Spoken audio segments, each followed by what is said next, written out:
Good afternoon, everyone. My name is Karen Brown, Health Ministries leader here at Bladensburg, Seventh-day Adventist Church. And I want to welcome you to our Natural Herbal Remedies Workshop. And I have the pleasure of having Alexa Hunter. Alexa, Miss Hunter. Okay. And she's going to be our subject matter expert. She is owner, an herbalist, and I'm going to allow her to introduce herself if that's okay. As people come in, we're going to ask everybody if you have not signed up at the front desk, checked in at the front desk, or have not signed the sheet. We want you to sign the sheet or the check-in at the desk, okay? And also for those who don't have a physical program, just know you can use this QR code and you can get a copy of the program that we're going to be doing today, okay? All right, we are going to start with a word of prayer. Can I have everybody's attention for just a moment, please?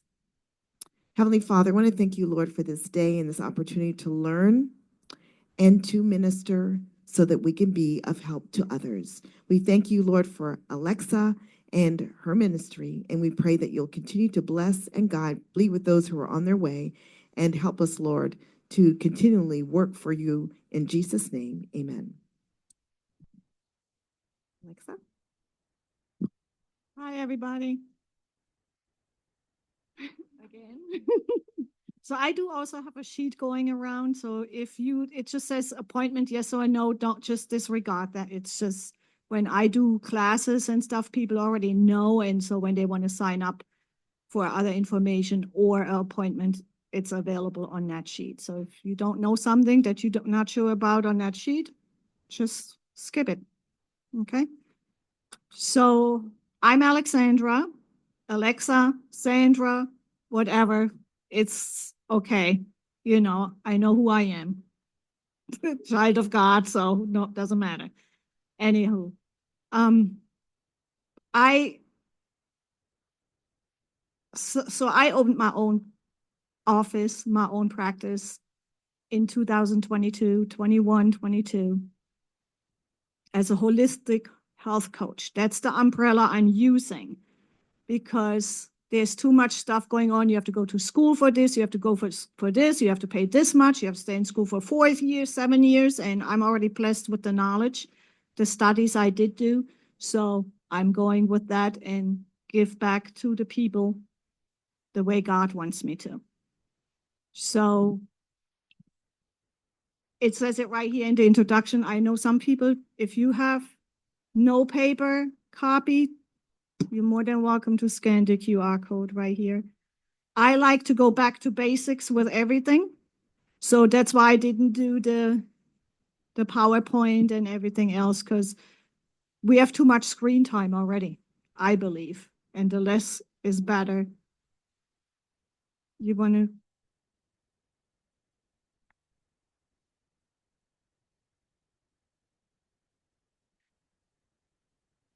Some people still trickling in.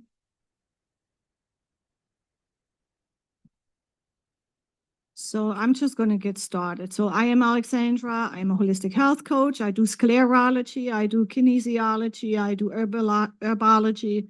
I do a lot of different things, but mostly what I usually do, I teach people what is the cause of my issue in the first place, because that's what's being forgotten everywhere, forgotten everywhere, even in the doctor's office. You go, oh, this is my symptom. Here's your medication. Go home. Right? And that's not what we are doing here today. I have some herbs that are very, very powerful, but I also want people to understand that what we do every day is actually weakening our immune system, and that's why we get sick. Blood pressure, diabetes, cholesterol, all those different things, right? Cancer, autoimmune diseases, all the things that people are mostly diagnosed with in today's world. They can be fixed without chemicals. They can be fixed by you eliminating and knowing what you're doing to your body that you never knew that you are doing something wrong because no one ever told you, right? And so when you go back to basics, you go back to the normal things that were put on this earth by God before all these tempting good foods came in, the wonderful chips, chicken, steaks, right? Eggs. Yes, eggs are not healthy either, but a lot of people don't know that. So I'm just here to educate you today. What is the cause? How to eliminate the cause, and how to treat your symptoms in the meantime until you decide what type of diet you want to do from whatever moment on, okay? Because it is about diet and lifestyle. That's all there is to it. And unfortunately, the food industry, medical industry, they are making a lot of money because of the wonderful things they do, right? Somebody had a good idea, they created the nacho chips, and now we all want to eat the nacho chips, but we don't know all the cancer-causing ingredients that are actually in there. So now is just the nacho going to give us cancer? No, absolutely not. But there is everything that we do every day contributes to our immune system being so weakened that it can't do the job that God gave it to do. So first of all, it's a God-given immune system, right? So when we then do the things to hurt that immune system, we're going to get sick. The immune system gives us what? A warning sign, right? So now say you have a horrible stomach issue, cramping or whatever. You go to the doctor, they're going to tell you have IBS, here's your medication. Well, maybe you ate something that you were not supposed to be eating in the first place, but nobody ever told you you shouldn't eat it because what? You can buy it in the supermarket, everyone is eating it, everyone is giving it out, right? So today I'm going to address some of those things so you can eliminate them. On the back of the paper, there's actually, hold on, yes, there is a sheet. When I have my clients, before they can actually get started, they have to watch all the documentaries that I have on this list, okay? And the reason why those things are on that list is because that helps you to eliminate and understand what's in the food, period. These are doctors, scientists, cardiologists, primary care physicians, oncologists, in the different documentaries, the way they are listed. Please watch those. They can give you more information and better information that I can do in 3 hours.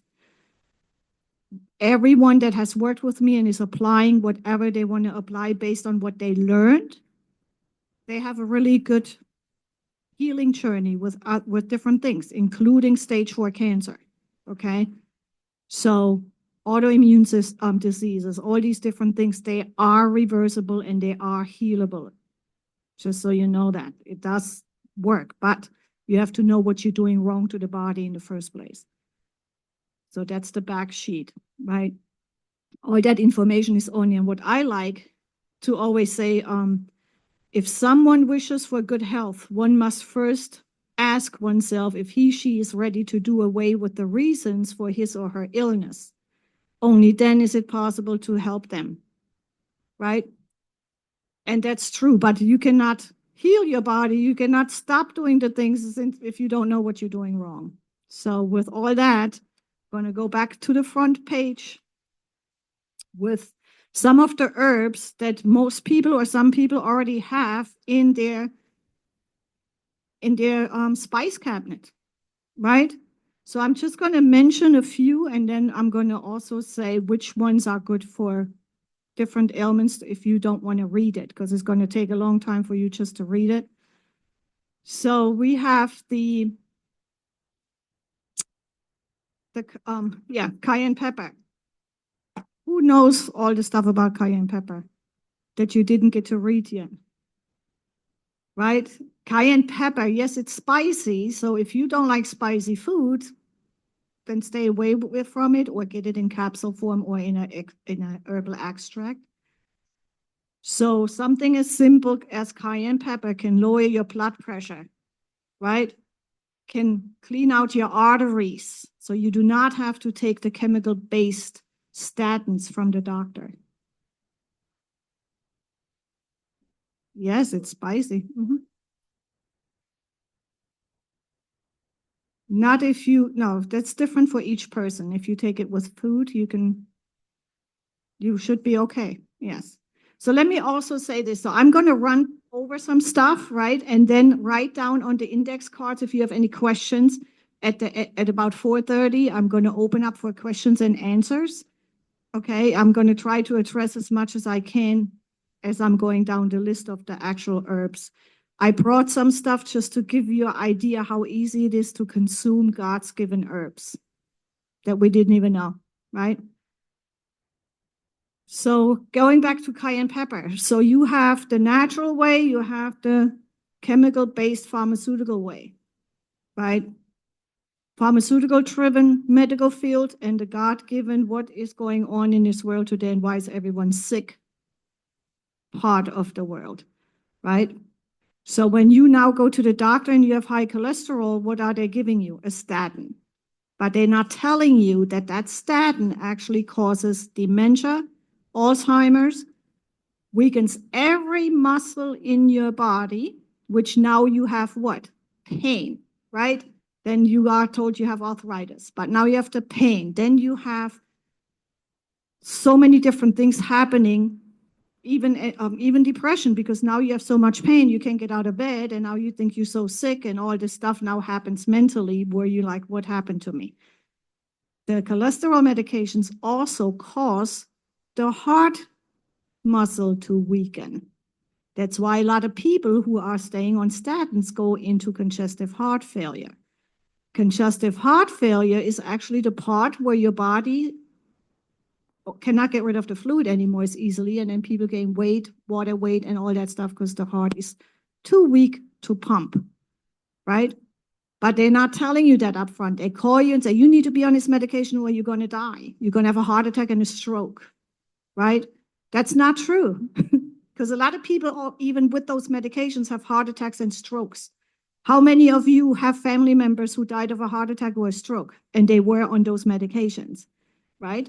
So am I here to badmouth the pharmaceutical companies? Absolutely not. But I'm not a fan of them. We do sometimes need medications to save our life, right? Say we had a bad car accident, they do everything they need to do to save our life. Absolutely. Certain life-changing surgeries. Yes, absolutely. But long-term, nobody should be on any medications unless you received a heart or liver or kidney transplant. Other than that, should you really be long-term on these chemicals that mess up your body? No. Okay. I'm from Germany, so by the way, so I was born and raised in Germany. If anybody is wondering what the accent is all about, Germany. So in Germany, we learn a whole lot of stuff going natural and all, but all these things, even in Europe, are changing, right? So why did I want to say something about Germany?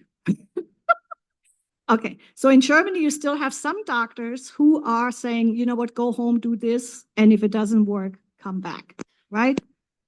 But like everyone else, every country, European, African, America, the Americas, so money is the problem. Power is the problem. So people are greedy. So they're not looking at you. They're not looking at Karen and say, okay, Karen is loved by someone. We need to do everything in our power to help her.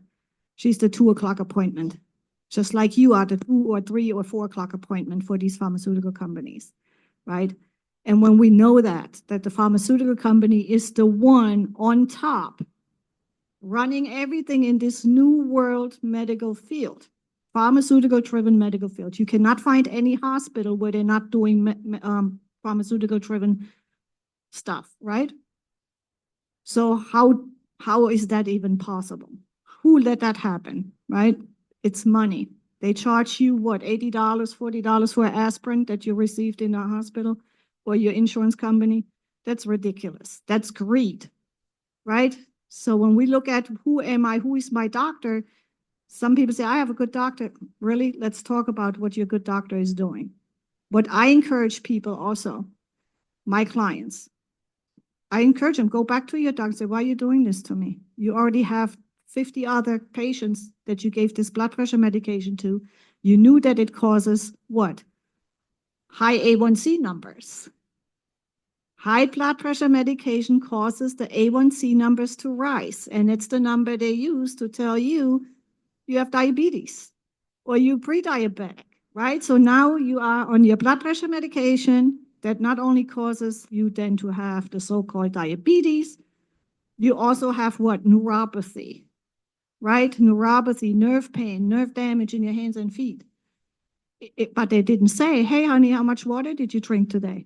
What is your blood pressure and high cholesterol from? Let's fix that. They're not doing that.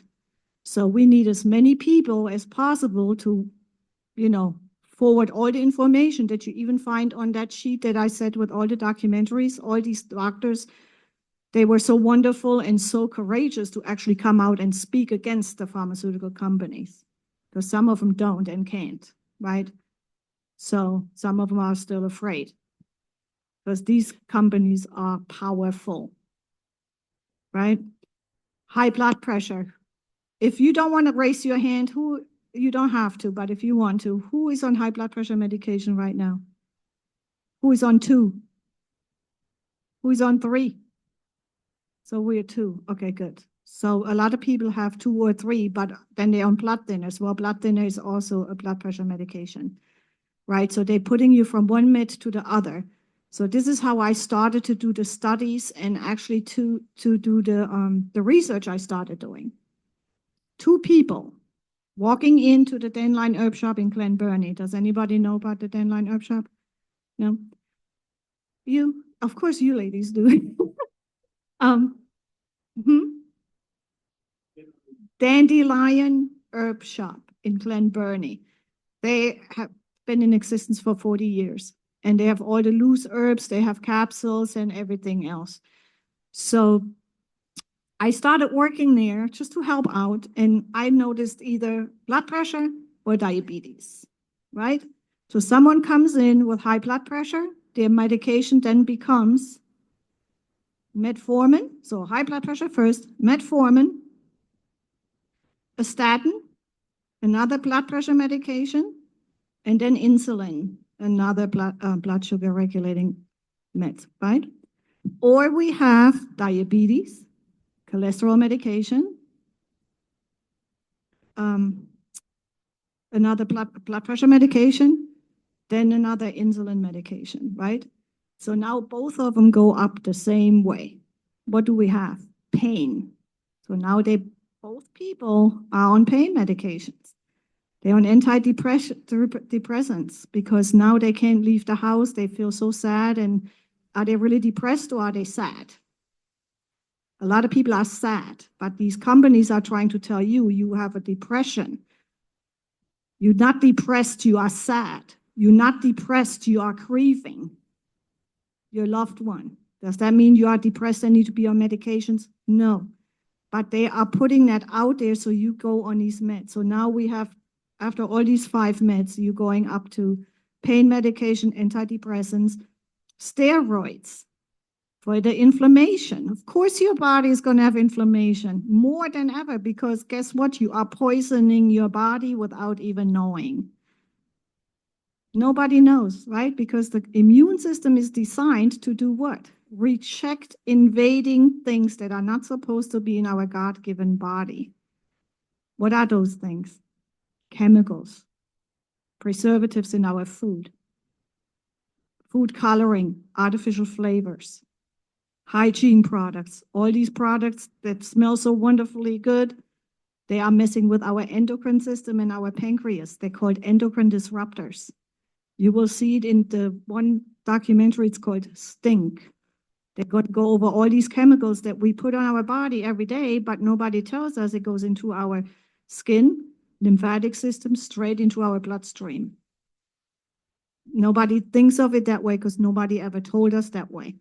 So now when we don't feel good, we're getting sick, it's because we did something to it and didn't know it.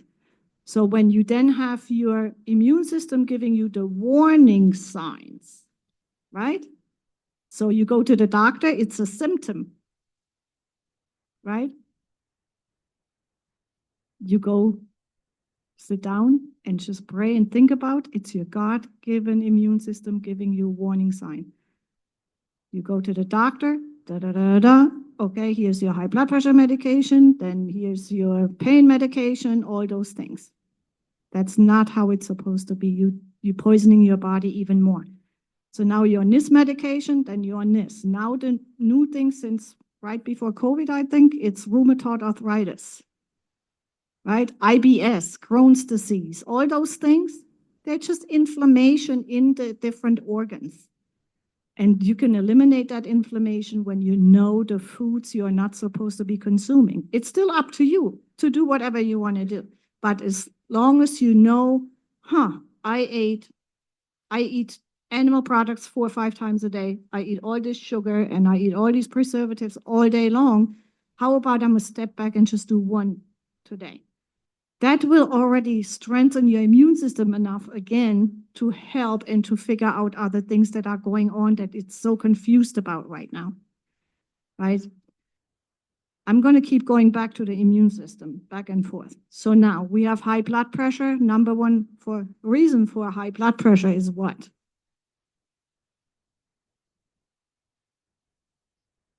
The body needs salt, huh? But why is it too thick? Not necessarily. Not enough water. Arteries are narrow. They are getting thicker because of the food, the cholesterol that our body makes. Meats. So number one reason, high blood pressure, dehydration. Dehydration. If no doctor asks you, what are you drinking? What are you doing? Ask them. Why aren't you asking me if I'm dehydrated? Ask these doctors because you may be the one that God put in their way to say, hold on, what am I doing here? I became a doctor to help people and not make them sick and poison them. Because I'm using those words because that's what it is. We're not going to sugarcoat nothing, right? That's not me. Anyhow, so now we are at hydration. How much water are we supposed to be drinking, right? Half of our body weight in ounces of room temperature water. Can you drink ice cold water every once in a while? Absolutely, but do not do it every day because you're shocking your body. You're not absorbing anything at that moment. You're not drinking to absorb.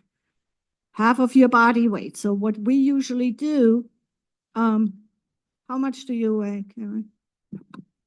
Come on, huh? 140. So we're going to figure out, you want me to figure it out for you? We can do it all right now.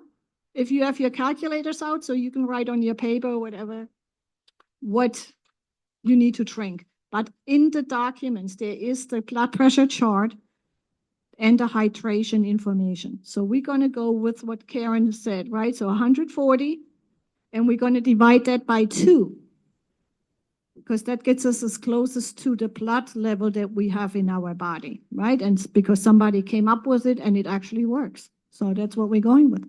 70 ounces. That's what she would need per day to drink just because of her weight, right? But we're going to go a step further. We're going to divide that by 16.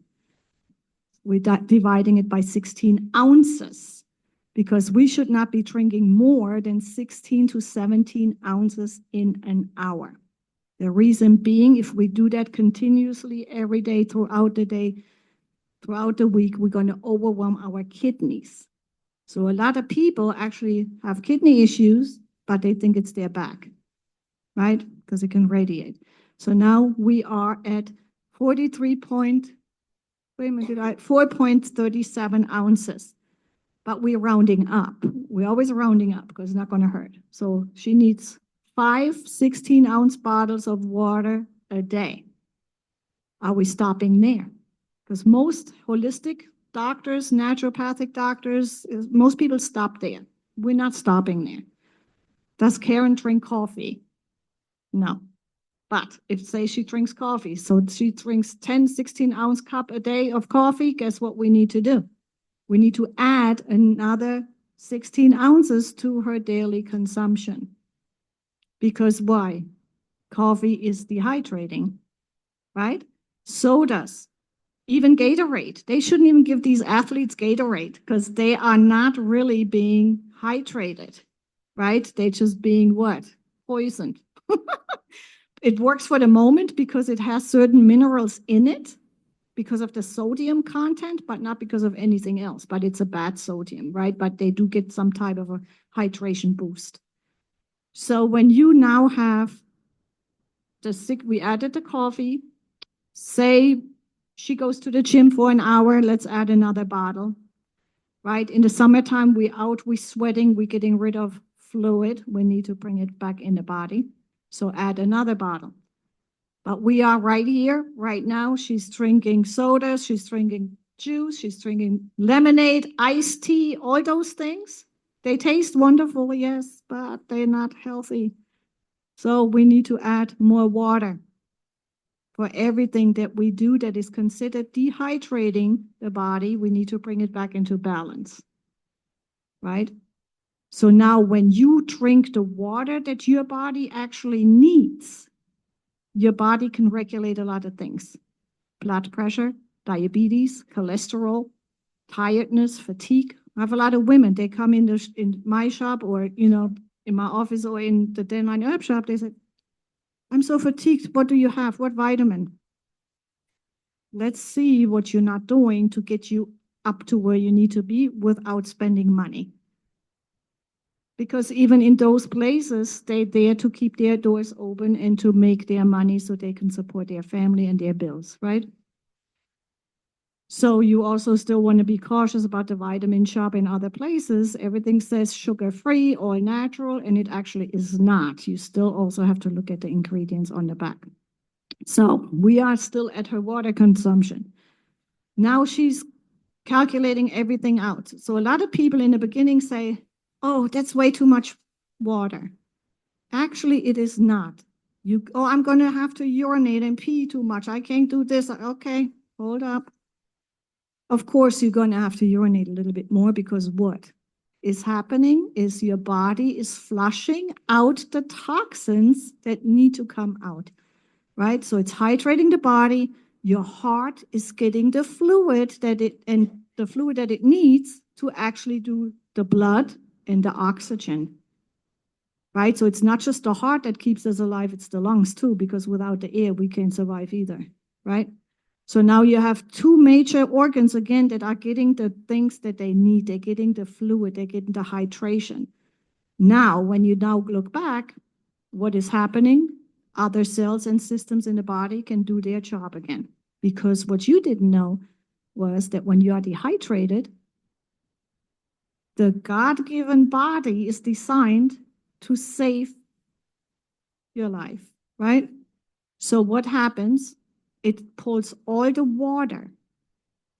If you're not drinking enough water, you have a headache. Oh, no, sorry, you have a migraine. Right? There's so much stuff going on. So now you have a headache, you have dry eyes.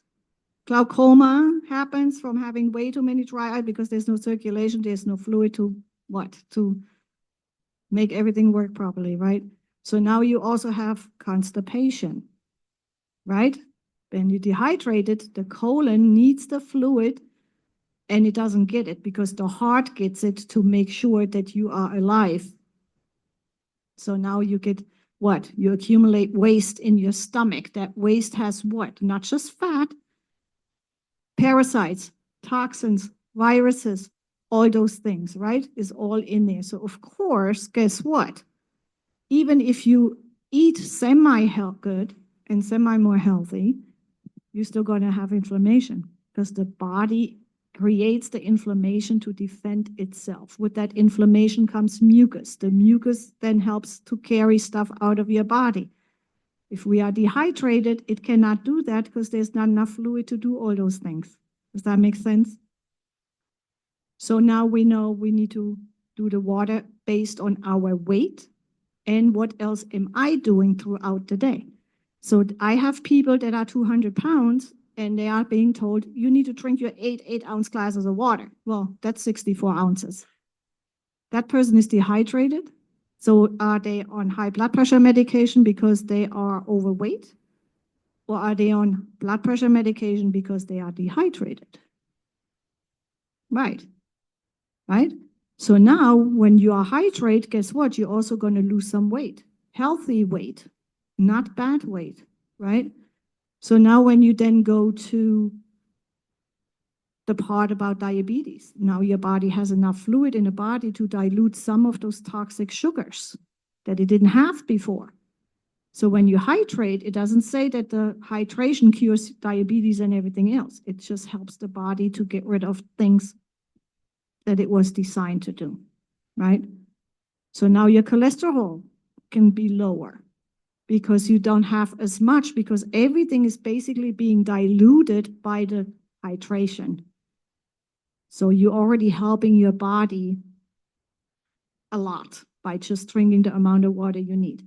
Then we have people that are being told, because of Dr. Sabi and some other wonderful people, and they are wonderful people, I really truly mean that. They all had their purpose here.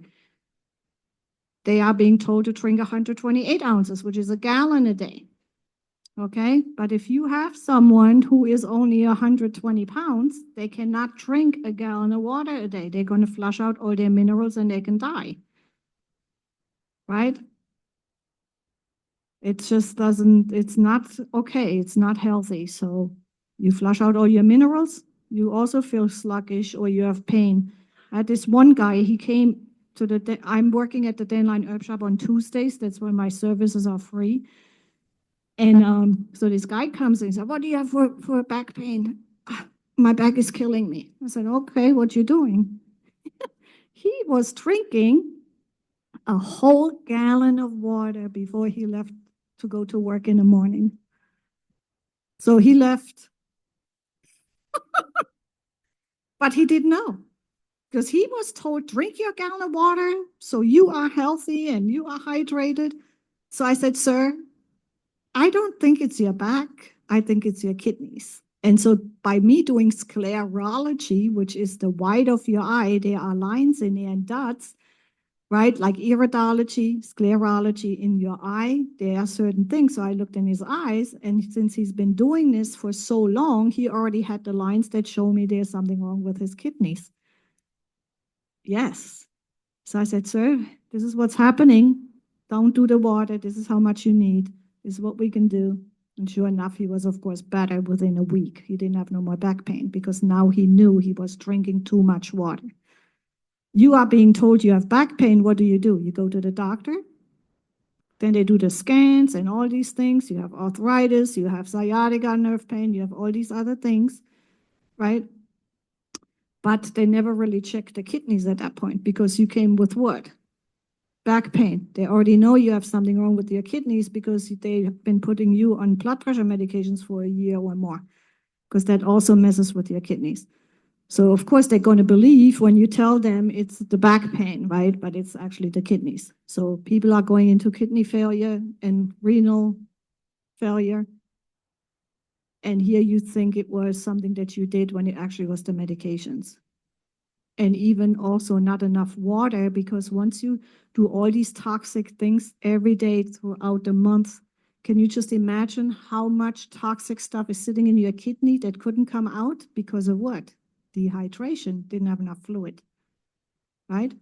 Then we have, on the flip side, we have people that are being diagnosed with overactive bladder. Overactive bladder. A lot of them, those people are actually on blood pressure medications. What do those blood pressure medications do? They make you go urinate. Now you start drinking your water, you're going to urinate some more, because it's just what it is, truly is. But so now you urinate more, you're getting healthier, but you still need to check your blood pressure to make sure you're not getting too low, right? So now when you check your blood sugar, your blood pressure, is that work to do every day? Absolutely. Just do it for a week or two so you know what your average numbers are. When you go back to the kidney issue, the renal failure and all that stuff happens also because of the toxic stuff just sitting in there. What some people don't know, especially women, what happens when the kidney cannot flush out the stuff? You're going to have also a hormonal imbalance, because the kidney is not flushing out all the stuff that actually makes everything clear enough for the hormones to be balanced also. hormones are out of balance because we are eating way too many animal products. Okay, we're going to get to that in a minute. Get back to the high blood pressure. We know how much water we need to drink. Do we need to have all that exercise to go to the gym for an hour and do all that? No, you're stressing your body. And a lot of people who are overweight and are trying to lose weight, sometimes they cannot because of the blood pressure medication is not allowing it. Some people have a lot of weight gain because of blood pressure medications and other medications, right? So going to the gym is not going to be a number one thing for a lot of people. I have been driving to the gym. I'm like, oh my God, I don't feel like it. And drove off because I was not in a mood. And I didn't want to deal with all these people. And that's actually what happened. So just imagine that you're on all these meds. You want to lose weight because the doctor told you need to lose weight. But you're so tired, you're fatigued, right? And then also people may look at me a funny way because I'm so big or whatever people do, all the negative stuff we tell ourselves, right? You don't have to go stress your body for an hour at the gym because that does what? Weaken the immune system. Any type of stress weakens the immune system. Going for a walk, working in your garden, doing light exercises, that's what we need. That's what we need to get back to, not to stress out the body, because even bodybuilders and the healthy people you see at the gym get cancer, get high blood pressure. I'm serious, it's actually happening, right? So, but they're working out, they're looking so healthy because nobody told them that they need to change their diet with all the stuff that makes us sick. High blood pressure, what can I use? Cayenne pepper, right? Yes, it is spicy, sir. So if you don't want spicy, get it in a capsule form. You can make your own extract. This is also about herbs, making your own stuff. You don't have to just take it in the herb form. Cayenne pepper is a powder. You can put it in a smoothie. You can actually put it in a really healthy, good applesauce, right? Non-GMO, no sugar added applesauce. Put a little bit in there if you want. Start seasoning your food. Extracts, that's where you use either, some use alcohol to extract the benefits of the actual plant to make it a medicine, right? They used to do that a long, long time ago too. And now this way you get it in an extract form. You can do the extract with olive oil. You can do the extract with what is it called? Coconut oil, or even vinegar, apple cider vinegar. Some people use apple cider vinegar. I have this little book in my hand. Just look at herbal books, how to make extracts. It's all online already anyway, but if you rather want to have a little book, get something like this. It has in there what teas to make for what ailment. Other books have in there how to make your own extract, so you can have it at home in your glass bottle and use it as medicine, right? So high blood pressure, cayenne pepper doesn't just lower the blood pressure. It also gets rid of some plaque in the arteries, right? It can also help with pain. It does so many different things. If I tell people, look, get some cayenne pepper, make a paste, put some coconut oil in there. If that doesn't work, do some castor oil, rub it on your joints, rub it on your back. There's so many different benefits where it actually takes the pain away.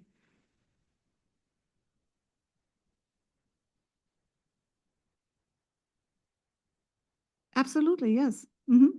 Yes, actually, this is what I brought. Look, because a lot of people don't know how easy it is to use these herbs. We go buy all our wonderful, good tasting things that are not good for our body every day.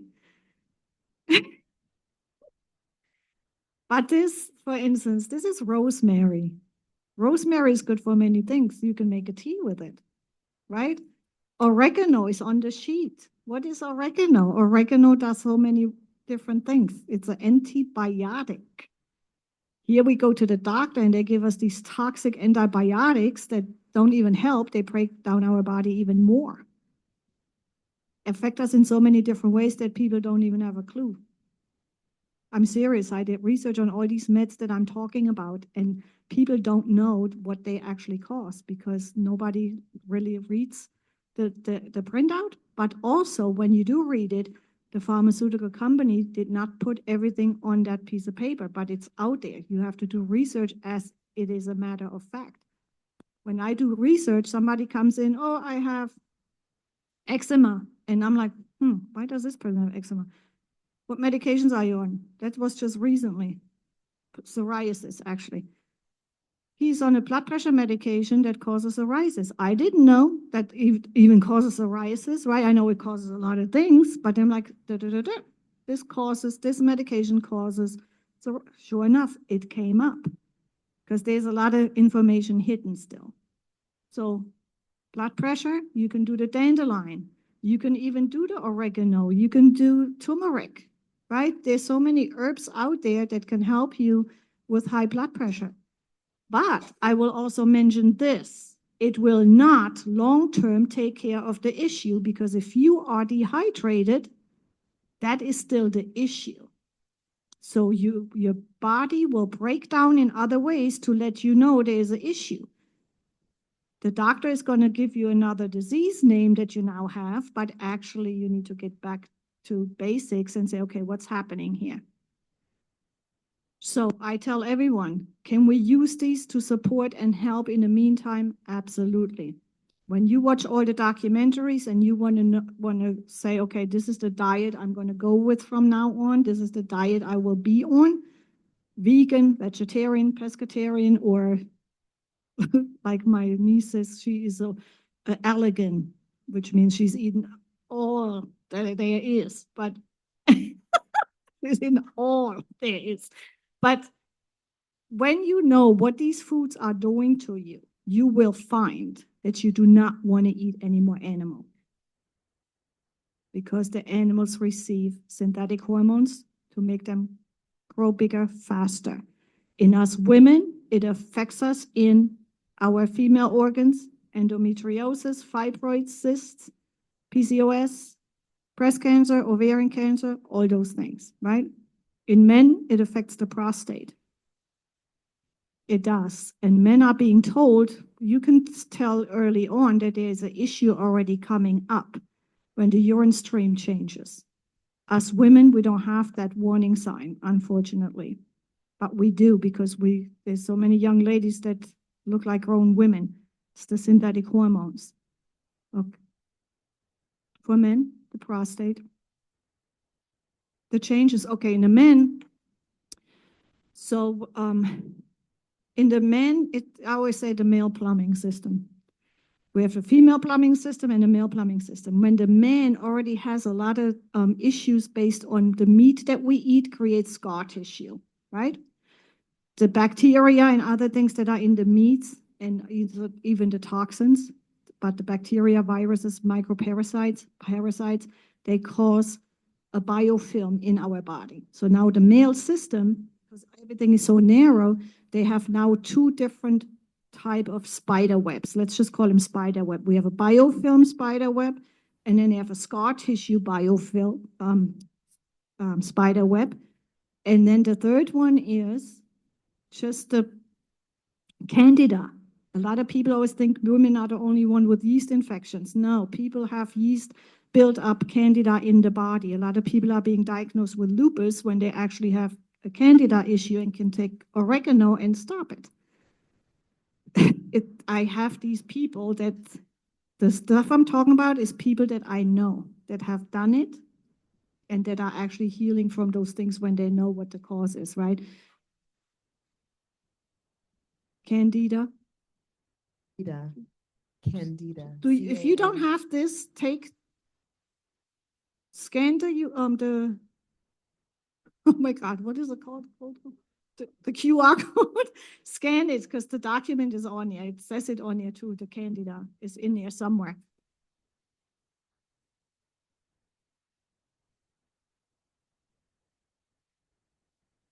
So with the herbs and the cayenne pepper and olive oil and so those extracts, how do you use it? I know I use these things, but I use it seasoning, food. Let me get to that at the end. All right, thanks. Okay.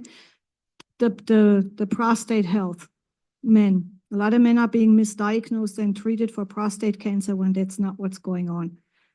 So when the man urinates, the stream gets slower and less powerful. That's when the man already knows there's an issue. But the doctors don't tell the man that.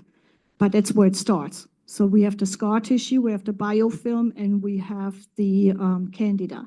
So you have all these 3 different spider webs in there, right? And then you have additional tissue that grows because synthetic hormones make our own bodily tissue overgrow, because the body is confused about, wait a minute, hormone here, hormone there, now I have too much and it's overgrowing tissue.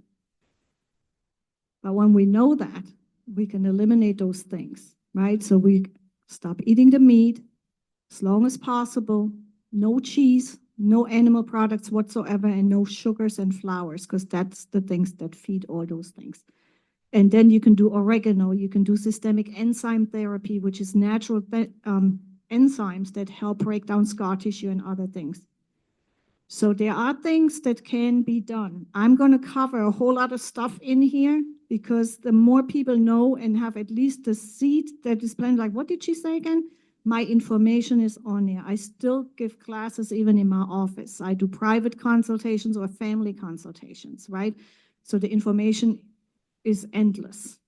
So now the male problem is prostate issue. So now with the prostate being so, there's no stuff coming through anymore, not even urine, so now it backs up. Now we have issues, and now the man is diagnosed with high PSA numbers, and it's when they say this could be cancer because the PSA numbers are high. But the A in PSA stands for antigens. And the antigens are made by the body when there is an invasion from something that's not of your body. That goes with the other cancer ideas as well. So now, when you now have the other things, bacteria, viruses, parasites, microparasites, all these things that we don't even understand or even know that they exist, the antigens numbers are going up. But if you do what? If you do an antiviral, anti-parasitic, antibacteria, plant-based, God-given, that would be your oregano. Something as simple as oregano. You can do oregano oil capsules. You can make your own oregano at home. The regular oregano, just make some tea 3 times a day. If you're not a tea drinker, if you try to treat yourself with herbs, and you want to drink the tea, you need to drink at least 3 to 4 cups of that herbal tea a day when you treat yourself medicinally for something. Now the oregano breaks down a lot of stuff. It's good for lupus, all kinds of different things, right? So have that ready always in you probably already have it to season, right? The spaghetti sauce.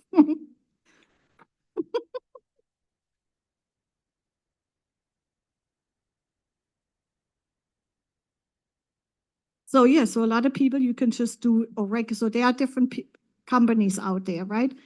So you can actually look up, how do I make my own oregano, oil of oregano? So what you're going to do, you're going to use this, and you can either use the olive oil and other things. So in specifically on how to make the products, look it up online, because there's so many different ways, because you may find one way easier for you than somebody else, right? And to get back to the usage of how to use these herbs, I cannot tell her to use it a certain way, because she may use it for something different than what I'm asking you to take it.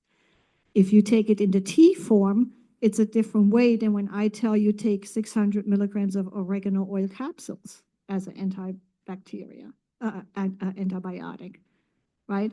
So there are different ways and different means to ingest it. These are teas. This has also all the stuff. This is, I loved it because it's so light. I'm like, 20,000 secrets of tea in this light book. I'm like, oh, I need to know this, right? Because it's easy. It's easy. It has the ailments in the back. If you have something going on, then you go to the page and it tells you what tea and herbs to make. It should be, yes. I use this oregano. There's so many herbal books right now. It makes my head spin, right? But they are all good. There's really good information. I encourage people to look at a book instead of just going by somebody's recipe. Because even in the Dandelion Herb Shop, we have a weighing station, loose herbs. People come in, they have a list of things. I'm like, what in the world is all this stuff? Are you mixing all that together? Yeah. Is that a recipe? No, I looked this and this up and I'm just putting everything together. Don't do that, especially if you're on blood pressure medications. Because again, also what doctors are not telling you is, I'm going back to blood pressure and all that because it is important. You take your blood pressure medication. You don't check your blood pressure in the morning, but you take your medication. But what if you were hydrated and ate really good stuff the night before, the day before you are hydrated, now you take your blood pressure medication, it goes too low.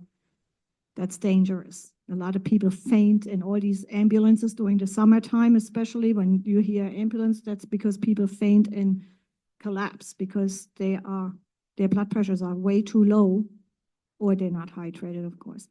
So when you now go back to all these herbs in the book, online, look at these things because you can have your blood pressure medication, which is also a what? A blood thinner. Then you have you eat your garlic because somebody told you garlic is good, right? That's a natural blood thinner. You drink your ginger tea every day because it's good for your digestion. Guess what? It's a blood thinner. Okay? Now you take your cayenne pepper mix, all those things, you thinning out your blood too much. So if you are interested in herbs and you have one in mind that comes to mind or someone was talking about, go online and see what that actually does. If it has blood thinning effects and you're already on blood pressure medications and you're not ready to come off of your medication, don't take that. Because once you have an accident or you have to have a surgery, emergency surgery, you're going to bleed out on that table. You bleed to death. Internal bleeding, all that stuff. Not because of the herb, but because you're combining too many things that you didn't know. So a lot of people say herbs don't have side effects. That's a lie. They do have side effects. Oh, it's a herb. It's considered food. Well, even food has side effects. We already know that. Look at diabetes and cholesterol and all that. Right? So be careful when it comes to herbs. Herbs are powerful. They are healing. They give you minerals. They give you vitamins. I added the minerals and vitamins as many as I could. I usually don't have that many herbs on there because usually my classes are not about herbs. I mentioned them because I know they can heal, but I added some. So when you go and you say, well, I have bad heart, I need magnesium for my heart. You probably don't even know that you already take way too much magnesium in the first place. You don't need to go to the vitamin shop or to the dandelion herb shop and pay money. You're already drinking your what? Your dandelion leaf and root. Has magnesium, calcium, manganese, all these wonderful minerals and vitamins, vitamin A, right? It's already in here. I brought this because it's this easy. Walmart has these. You don't have to go to a herb shop. It's non-GMO. You go wherever. Leaf and root is always good to take together when you can. That's dandelion leaf and root. Now, this is a tea bag. So this is medicinal, traditional medicinal. That's the company I use when I'm getting lazy and I don't want to do the loose herbs for something. So it's that easy. Go to the supermarket, go by the spice area and pick up your herbs. It's not that hard to get the herbs because everyone is already cooking with them. Most of them and didn't know you can actually make a tea out of it. So one thing that you can write out and write down and leave with today, 1 teaspoon to 8 ounces of water. So you boil your water, take it off the heat, add 1 teaspoon, let it steep. You can make a bigger batch, so just calculate it out. 8 to 10 ounces to 1 teaspoon of your herb.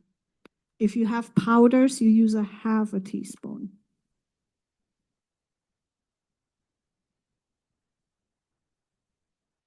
I can. Hold on. We are here an hour already. So does anybody need to take a break? Anybody want like a 5-10 minute break? A break or?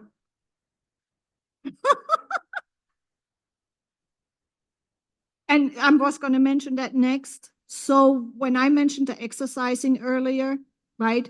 We're sitting too much. So even in this, just lift your legs up. That's exercising. That's exercising, right?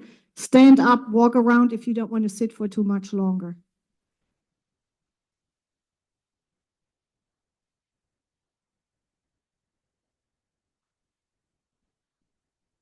Half a teaspoon. So we're taking a 10-minute break? Okay, so we'll come back at 2:40? 2:40? But 2:40 is good. Yeah.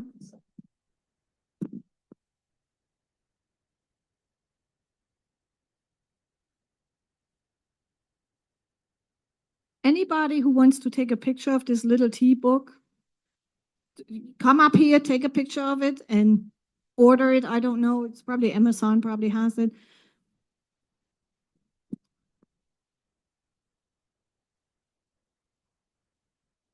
Down. Many of us are.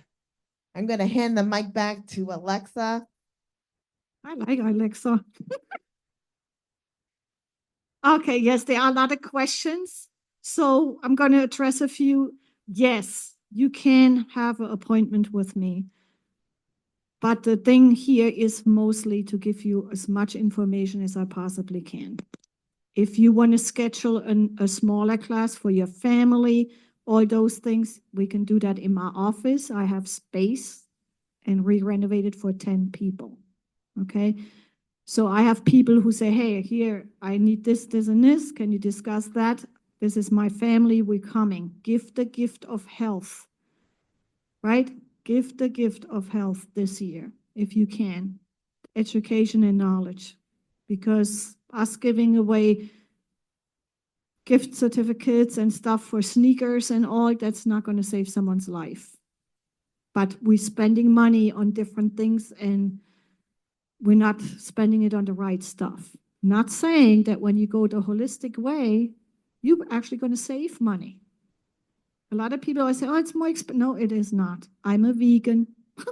I save more because I don't eat meat no more, right? And I understand what I'm doing, that I'm not eating because it tastes good or somebody told me to go by the food pyramid and eat 6 times a day, 3 meals and 3 snacks. No.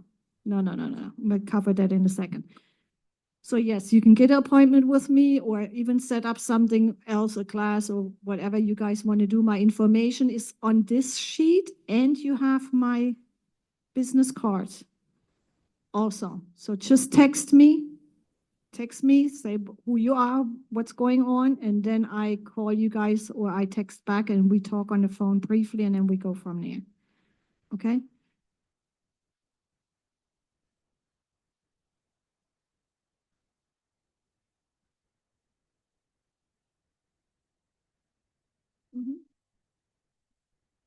Questions. I'm going to say into the mic. So What I was saying is I am an advocate for a plant-based diet. I do believe that's the original diet that God gave us. You mentioned a lot about herbs. So what I've been taught as a medical missionary, and there's some more missionaries in here, is that the herbs is to assist. So would you say that a plant-based diet would be the best diet to assist the herbs? Because that's what I believe. And I was also taught that it is to assist changing your food alone and your water intake, as you stated, would be a great deal in making the changes and reversing a lot of diseases. So are you an advocate for that as well? Absolutely. So, but I have to get in more detail about that. So the herbs are food. The herbs are your minerals, your vitamins, your antioxidants. So I already know I'm not supposed to be eating all day long, right? What am I eating in the morning? Nothing, because I'm not hungry. But I do drink my carrot juice. That's important to me. I don't know why. And carrots, in Germany, we always got carrot juice. So I keep doing this. But anyway, so you have your herbal tea. Guess what? What is your herbal tea giving you? Minerals, vitamins, antioxidants, right? So do I need to eat my egg and sausage and all that stuff? No. Do I need my oatmeal? No, because I have my herbal tea and that's giving me nutrients. So when I understand that I don't need it, no, because people are more, because that's what you've been manipulated, thinking that you need to eat food. You don't. So we do need food, yes, but healthy food. But this is where I'm going with this. What is the reason why we are here? We are here on this earth to carry out the Lord's will, right? And his work, the purpose we are supposed to be carrying out. So, can I do all this when I'm so full with the toxic foods and on medications and pain and all those things? No, because it was never designed to be that way. Now I do have to throw that in back when Jesus was here. They didn't have McDonald's and Burger King, right? But that's what we're dealing with. So, no, we wake up, we drink our water. You can squeeze lemon in there if you want. You can drink your herbal tea as your breakfast. When you do get hungry, eat a piece of fruit, right? Something healthy. I'm telling you, when you watch these documentaries, I'm gonna keep mentioning the documentaries because it explains how the body works, how the foods that you consume, how they affect your brain, how they tell you if you're still hungry or not.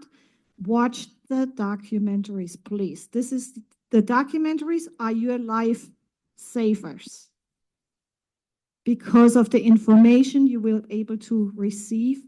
You can watch it at home in your house. You can make it a family event, right? Make it a family thing. You know what? I'm going to invite my 3 friends. We're going to eat cucumbers and some hummus and some other stuff. Or you say, ladies, one more night, we're going to just have it all and watch the documentaries. And tomorrow we're going to start. Right? You can do, so that's what you want to do that, right? But watch the documentaries, please, because there's so much information I can't even give you that these doctors and scientists are able to give you based on the research and what they've been through in their professions as doctors and scientists.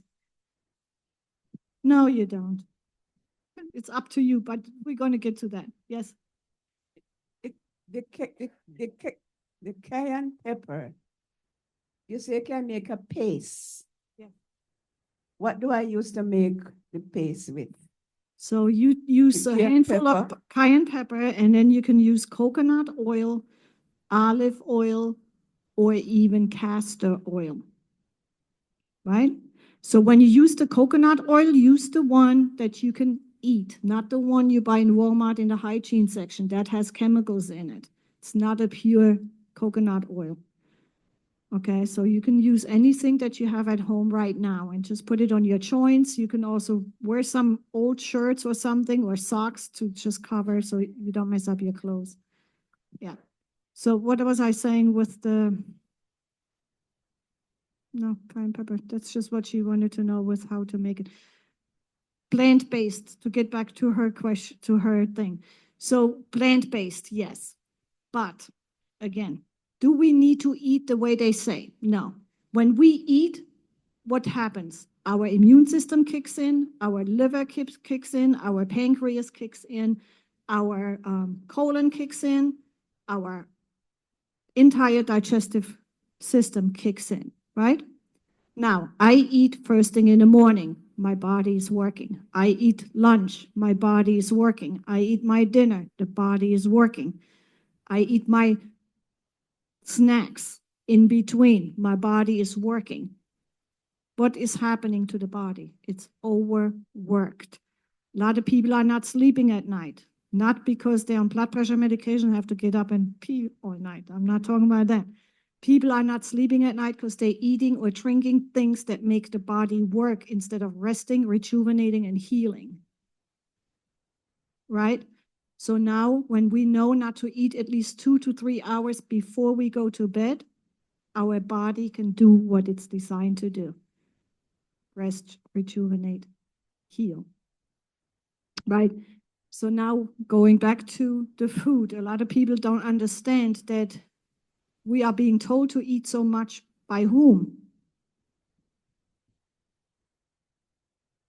The medical industry says that we need to eat this, this, and this, but who is in charge of the medical industry? Absolutely, because even in one of the documentaries, the first one you're going to watch, they're going to explain how all these wonderful natural things became alternative medicine when it was the original medicine, right? And how the pharmaceutical companies even took over universities, medical universities. They are writing the curriculums. So anybody who knows about blood pressure, what is happening, or even diabetes, the numbers keep changing. Who keeps changing those numbers? But when you look, it's the Heart Association. But who sponsors the Heart Association? Big Pharma. Years ago, when you had a medical university in India, there was the last one, I want to say in 2014, they were still taught medical and natural, but they closed that university too. So what was happening many, many blue moons ago, university was what?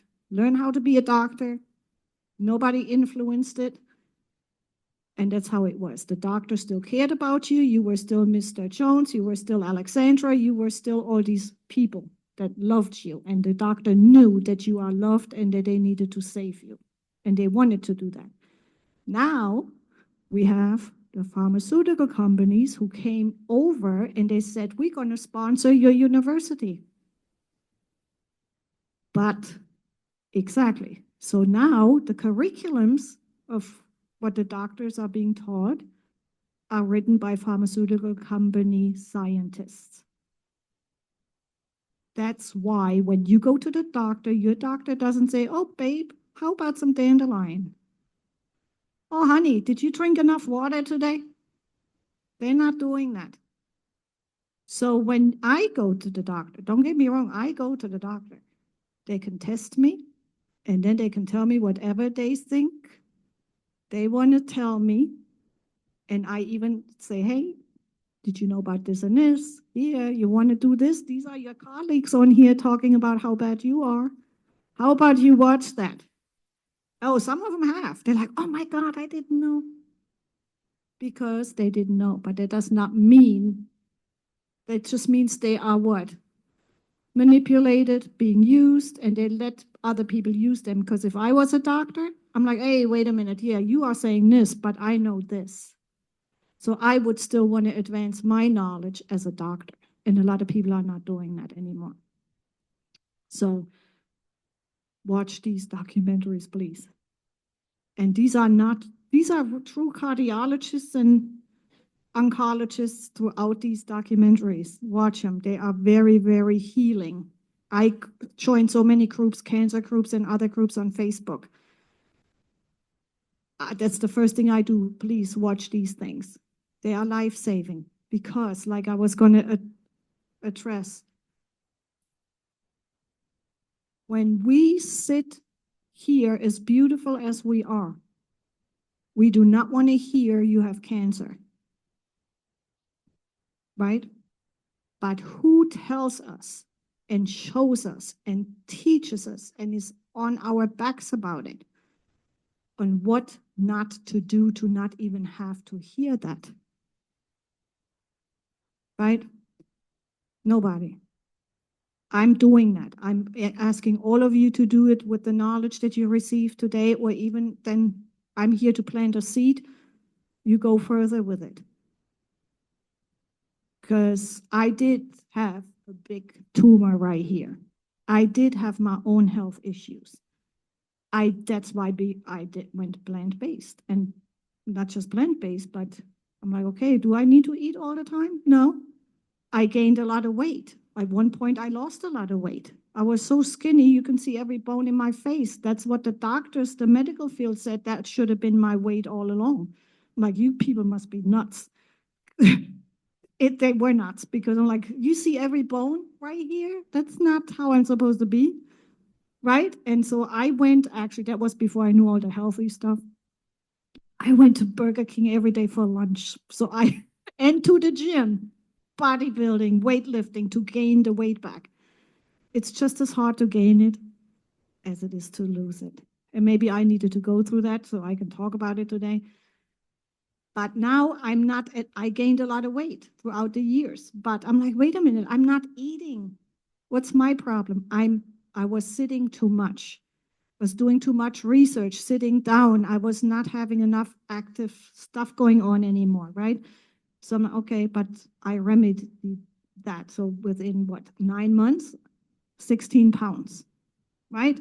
I'm going back down to my weight, which I'm thinking I should be, where I know I'm healthy, which is 150, not 112, like the doctors would want me to be for my height, right? So when we know not to eat all day, throughout the day, just because somebody said, or because we see it. If you in your workplace, all these things that they have, the donuts and stuff for the meetings and everything, it's tempting. Can you talk to your people and say, hey, can we do some other stuff? Because this is really toxic stuff, right? They're not going to do it, but how can you stay strong? How can you stay strong to just pass it, right? Well, I'm going to throw something in here. Are we in church? We're in church, right? So what we do to our temple, we need discipline, right? So even the discipline that we ask other people to have when we preach and when we do whatever, we need to have that same discipline. So a guy or the young folks, they want to go out, shake their booties and all that stuff. We look at it, we're like, oh, wow, that's kind of not of God, right? But you stuffing your face with that donut isn't either, right? Am I being judgmental? No. But am I body shaming? No, because I know it's hard either way. I know medications cause weight gain. Vaccinations can cause weight gain. Some people don't have it. A lot of people do, right? So we look at somebody who has a specific, or maybe they shouldn't eat that much. Well, maybe they didn't know that the medications they were put on is making them gain weight, which I have seen with my own clients. So steroids, absolutely. So steroids are not needed because some of these medications make you inflamed, make you have asthma, make you have other things, and then the steroids, they do not do anything but make your arteries brittle and poison your body even more. So now going back to discipline. I don't always have discipline. Oh my God. But I know I'm not eating to stuff my face anymore because it tastes good. When I see something, okay, if I eat this, then I'm better not eat this and this. Because I don't want to hear that I have cancer. So many people have all this pain, rheumatoid arthritis, autoimmune disease. A lot of women, females, I'm going to talk to you ladies right now. And even the guys who have females that they love, okay? Listen, something as simple as birth control, antibiotics, certain pain medications, they disrupt our immune system so much that you can get so sick where the doctors are going to make you sicker and sicker, and then you're going to die. And I'm saying this because I had 2 clients pass back to back. So now you're like, well, if you're so good, why did they die? They died because they were afraid and did what the pharmaceutical company told them to do. One specific woman, 34 years old. She came to me at 30. Her mom came to me, diabetes 1, skinny little thing. She wanted an appointment. So, okay. And then she said, no, I think my daughter needs it. I meet the daughter. She was swollen. And, Black people, you guys have sometimes that skin disease with the white, where everything turns white. So that's what happened to her. Okay. So swollen eyes, swollen fingers. She couldn't even sit down to be in my office. She had to breathe, collect herself, and then she was crying as she's doing that. She had gained so much weight because she went to what she's supposed to do, go to the doctor, John Hopkins. They put her on certain anti-inflammatory medications, steroids, made everything worse. I meet her. I didn't know what was going on with her. And I have this machine. It's a biosurvey thing. It didn't work because God didn't want me to use that on her that day. She was so weak, it wouldn't have worked. So I just said, let's just talk. Months prior, I did research on birth control for somebody else, some different story that was going on there. So something in my spirit said, just ask her about the birth control. I said, Sierra, were you on birth control? She said, yes. I said, when did you? She said, but I stopped it. I said, okay, when? She said, 7 months ago. I said, okay. When did all this start? She said, 6 months ago. So I said, okay, because I know it can disrupt the immune system so much. She was diagnosed with dermatomyositis. And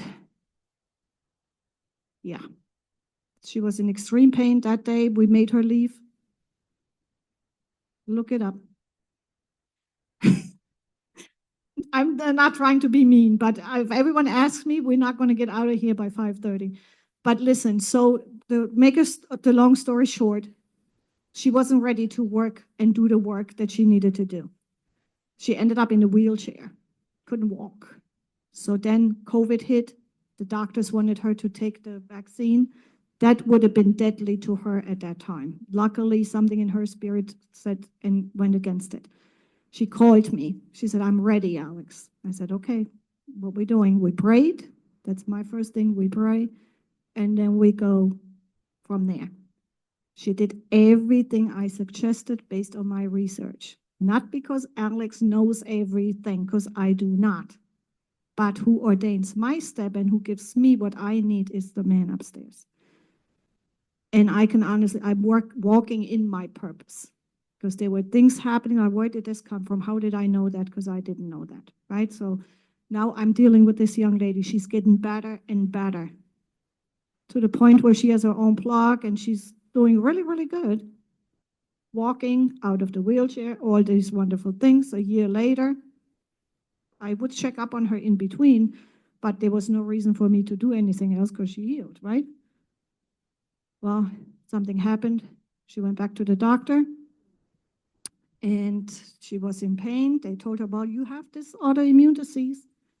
They gave her chemo medication, which a lot of people are getting, and they do not know it's a chemo medication. They tell you it's rheumatoid arthritis or autoimmune medication, and then you are taking chemo. When she walked through the door a year later at the Dandelion Herb Shop, Tuesday morning, I almost fell down. She looked like a person with cancer who is treated with chemo. She had almost no hair.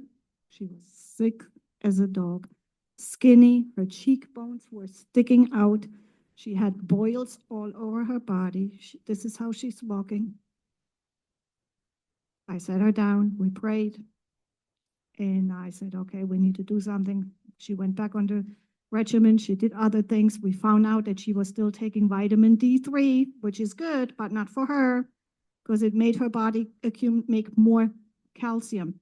She has so much calcium deposits. That's what they were, and they were hurtful, and it was just horrible. Stop the vitamin D3, take the oregano oil. She only had one left on her foot in November. She was getting better again, but she's a single mom.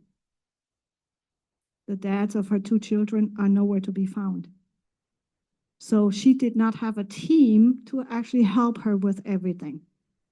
And that's important. When we know people, don't just sit in church Sunday and Wednesday, come back for something. I think there's community. We need to help in the community. What single mother or father is going through something they need to heal, but they don't have the means to heal because they have to work. They're stressed. They can't sit down and rest. They don't have the money to buy the herbs, right? Because that's also why they go to the doctor, because that may be covered by insurance, right? The herbs are not. So fast forward, I had to go to Germany because my dad passed. I come back in January. A week later, I get a call from her friend that Sierra died. After this thing with her healing again, she went back again because something was happening.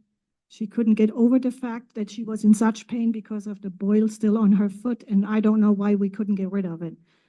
But she went back. She looked into antibody injections. Her mom told me that Sierra said she did research, but what she did research. The first stuff that comes up is not that horrific.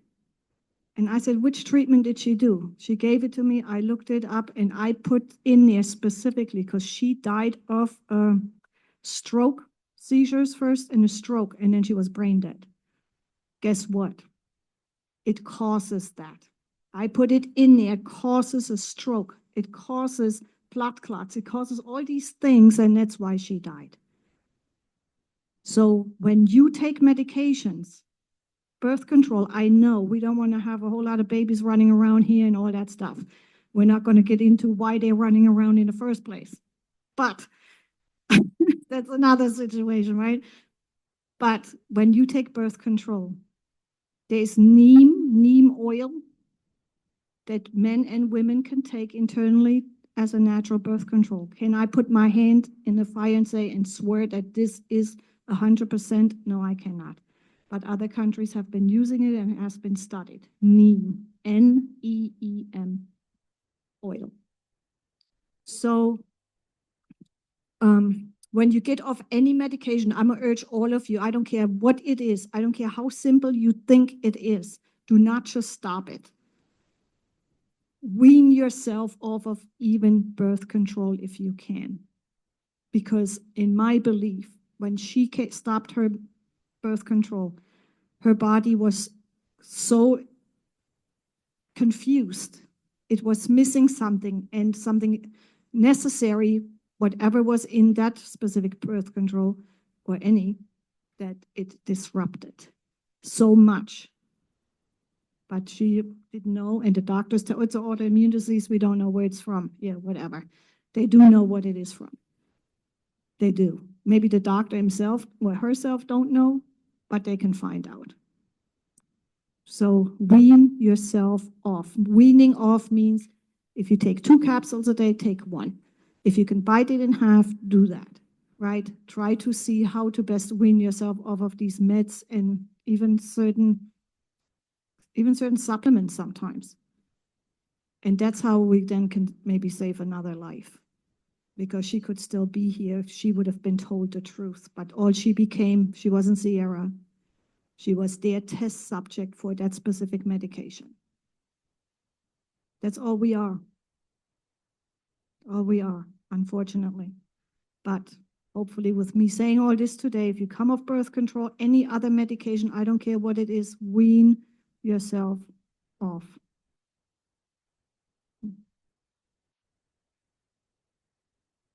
Not really. Give me a minute, I come back to you. Write it down. Would you have your thing? You have your index card? I don't know what Tamika did with him. Yeah. Immune system. This is what I want to show you guys. During COVID, there was this beautiful round ball, was supposed to be the COVID virus, right? So you had the ball, and then you have the knobs coming out. What I want you to look at is that round ball is your immune system, right? So now you have the immune system, and the knobs are little fists with boxing gloves. Can you visualize that? Yeah? Okay, so now you have what? I'm going to show you exactly what your immune system is doing every day. I wake up, I have my coffee, boom, I'm dehydrated, boom, I'm drinking my tea with my sugar, boom, stress, boom, not enough sleep, boom, medications, boom, supplements with toxic stuff in it, boom, they do exist, trust me. Your hygiene products, right? Your cleaning products. So this is what your immune system does every day, every minute of the day. Watch.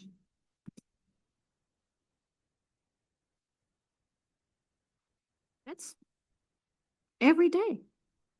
How then can your God-given immune system pick up something as a virus, a bacteria? Now they're talking about measles and all that stuff, right? But let's talk about the COVID virus itself.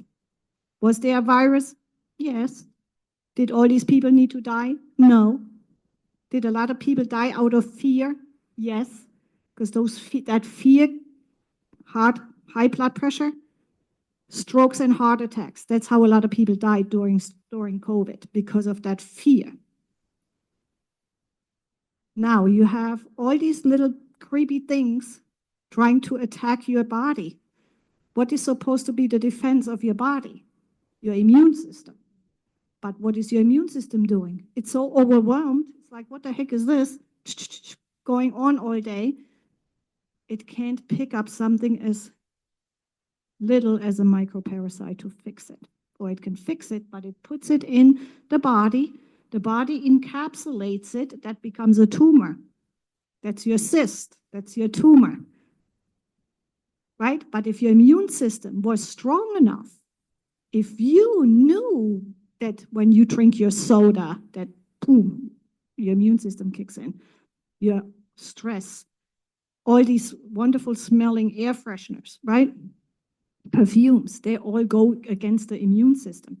When we eliminate those things, guess what happens? You have a punch here, boom, boom, boom, right? And it's like, oh, what is happening over here?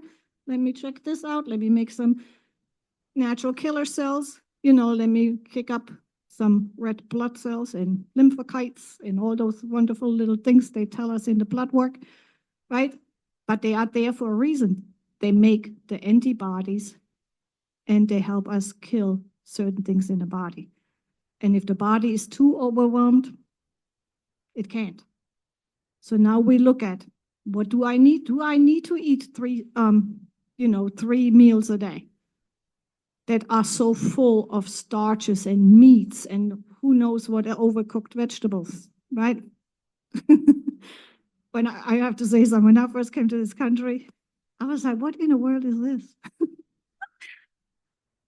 Unfortunately, the place where I was, the vegetables. I'm like, this is not how you cook vegetables. You cooked out everything that was supposed to be in it. It's like mashed vegetables or something because it was boiled too long. But look, we are not supposed to do all these things that modern world is giving us. Even the screens, that's why I said earlier, I love it that I'm on the screen, but look at all this light, right? Toxic stuff from the cell phones, from the laptops. All those things also go against our immune system. They keep you awake. Little kids, ADD, ADHD, and I'm going to say something that somebody probably doesn't like. Tamron Hall, she had a ADHD show a couple of weeks ago. I wanted to crawl through that TV and take her out and say, please listen to this, and then go back and tell people this, right? Because they only talked about the medical stuff about ADD and ADHD. Do the symptoms exist? Yes. Is it ADD, ADHD that somebody needs to have medications, including adults? No. We are overwhelmed. We are overstimulated. And so are the kids, right? So all these foods, vegetables, or things that they say are vegetables, everything in the cans with the sugars, with the salts, all that goes against the immune system. The little kids, they're so overstimulated with sugars, red 40, which is a chemical, yellow 6, they are chemicals, preservatives, all those things are chemicals. They are not just poison, because if you call the poison control center and you say, okay, this is all the stuff that I'm curious about, because you did homework and you wrote down everything that was in your child's vaccination or in your own, or what's in your medication, if you can ever get to all the ingredients, you call the poison control center and say, what about this? Oh, yeah, you cannot ingest that. That's, if you ever do, it's a serious situation, right? Because you can die. Well, guess what? Vaccinations have most of those that they would tell you never to ingest. Vaccinations have those ingredients. When they say that autism doesn't come from vaccinations, that's a lie. It is a lie because they are kids. There were studies over 200,000, 250,000 families across the world. The kid was developing, they received one of the vaccines, which is the rubella, the measles, and the other one. What is it? All three of them right together. When they received that specifically, they looked at their children and they said it was like nobody was home. The kids didn't speak no more. They were always different things. And that was because it did cause what we know as autism. And they try to say that doesn't happen. That's a lie. So imagine all these chemicals in our body. Of course, you're going to have joint pain. You're going to have stomach issues, right? You have so many different, because the immune system is designed to make you hurt. Because you didn't listen when you were having a headache or when you were maybe vomiting. You didn't listen. Don't put this in my body. That's what the immune system is saying. Allergies. So do we have an allergy, or is our immune system doing its job? Right? When I have stomach cramp because I ate or I drank milk or I ate ice cream, guess what that was? That was my immune system telling me it's not for me. It is not that I am, what, lactose intolerant? No. What animal kingdom? If I have a cow mama and then the cow grandmama, is the cow mama going to the cow grandmama to get more breast milk? No. Nowhere in the animal kingdom is it like that. But they tell us we're supposed to drink milk for what? Calcium. The United States has the highest rate of osteoporosis. And the biggest country that still consumes all these milk products in the name of the food pyramid, calcium, all that stuff. You get more calcium from broccoli. Maybe you get more calcium from drinking your dandelion tea. Right? So, immune system, we eliminate the things that overwhelm the immune system. When you watch the documentaries, they're going to go into more details about that. But I give you now your soap, your lotions, your good smelling perfumes, hair care products, makeup, right? Foods, even certain supplements and even certain supplements, they say sugar-free. They're not sugar-free. Turn the label or look at the label. It gives you all these other alternative sugars. They don't have to tell you it's a sugar. Why? Because it's not. It's a fake sugar. Right? So they're even allowed to lie to us with the food labels. That's the government, right? The FDA doesn't check anything. I always thought, oh, the FDA, they check everything. But when I watched Stink, there's a congressional hearing about all these toxic things, and the FDA, the congressman said, what do you mean the FDA doesn't check nothing? I'm like, really? And the dude said, no, we don't. We don't test stuff. They go by what, okay, traditional medicinal says there's 400 milligrams of calcium in here, right? Guess what? FDA didn't check that. The FDA didn't check what they put in the vaccines. They didn't check what they put in your blood pressure medication. They're not checking anything. They go by what the company's studies were, and that's it. Right? Wow. That's what I said. I'm like, are you kidding me right now?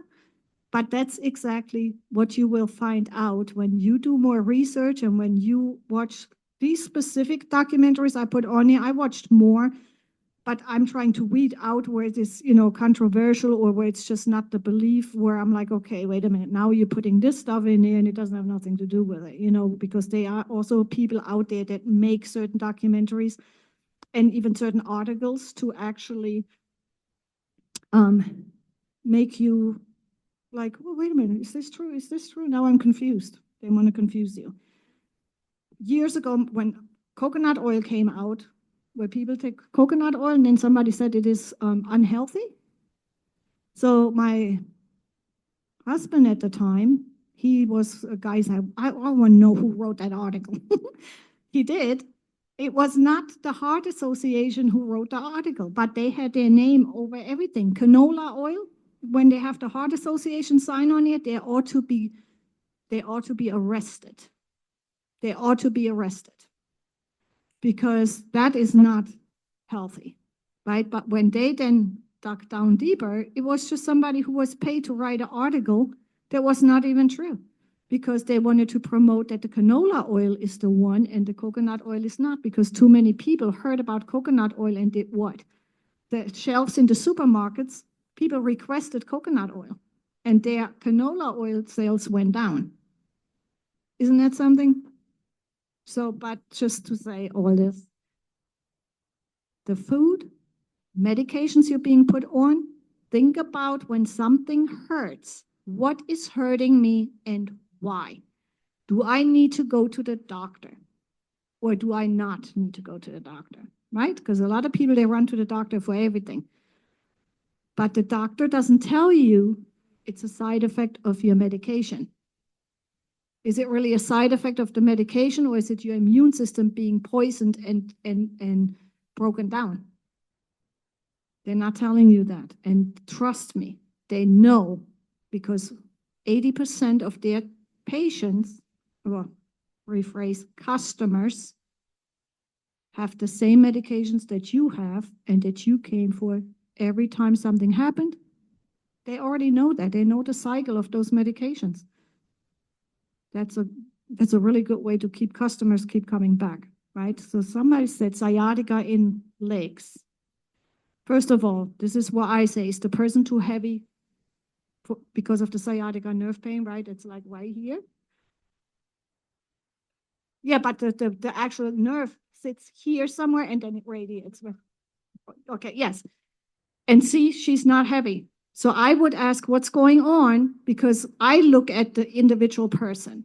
If somebody's heavy, we know the weight can press down on the joints and everything else. She's not. So I'm going to ask you, what medications are you on? None. Are you dehydrated?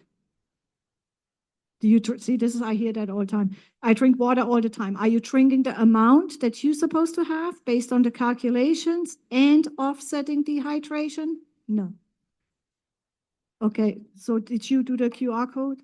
So there's in the documents, there is a blood pressure chart. How to take your hydration information is, you can sit down and read through it all. You can just do it step by step. It's in here. Half of your body weight in ounces of room temperature water. You divide that by 16. That gives you the ounce bottles every day that you should have. And then you offset and balance if you drink coffee, alcohol, juices, sodas, all those things, even certain herbal teas, because certain herbal teas, like guess what, dandelion is a diuretic. So what does that do? It flushes out. So when I drink an 8-ounce cup of my dandelion, I drink additional 8 ounces throughout the day to offset that dehydration. Did you have an accident? Did you have an injury?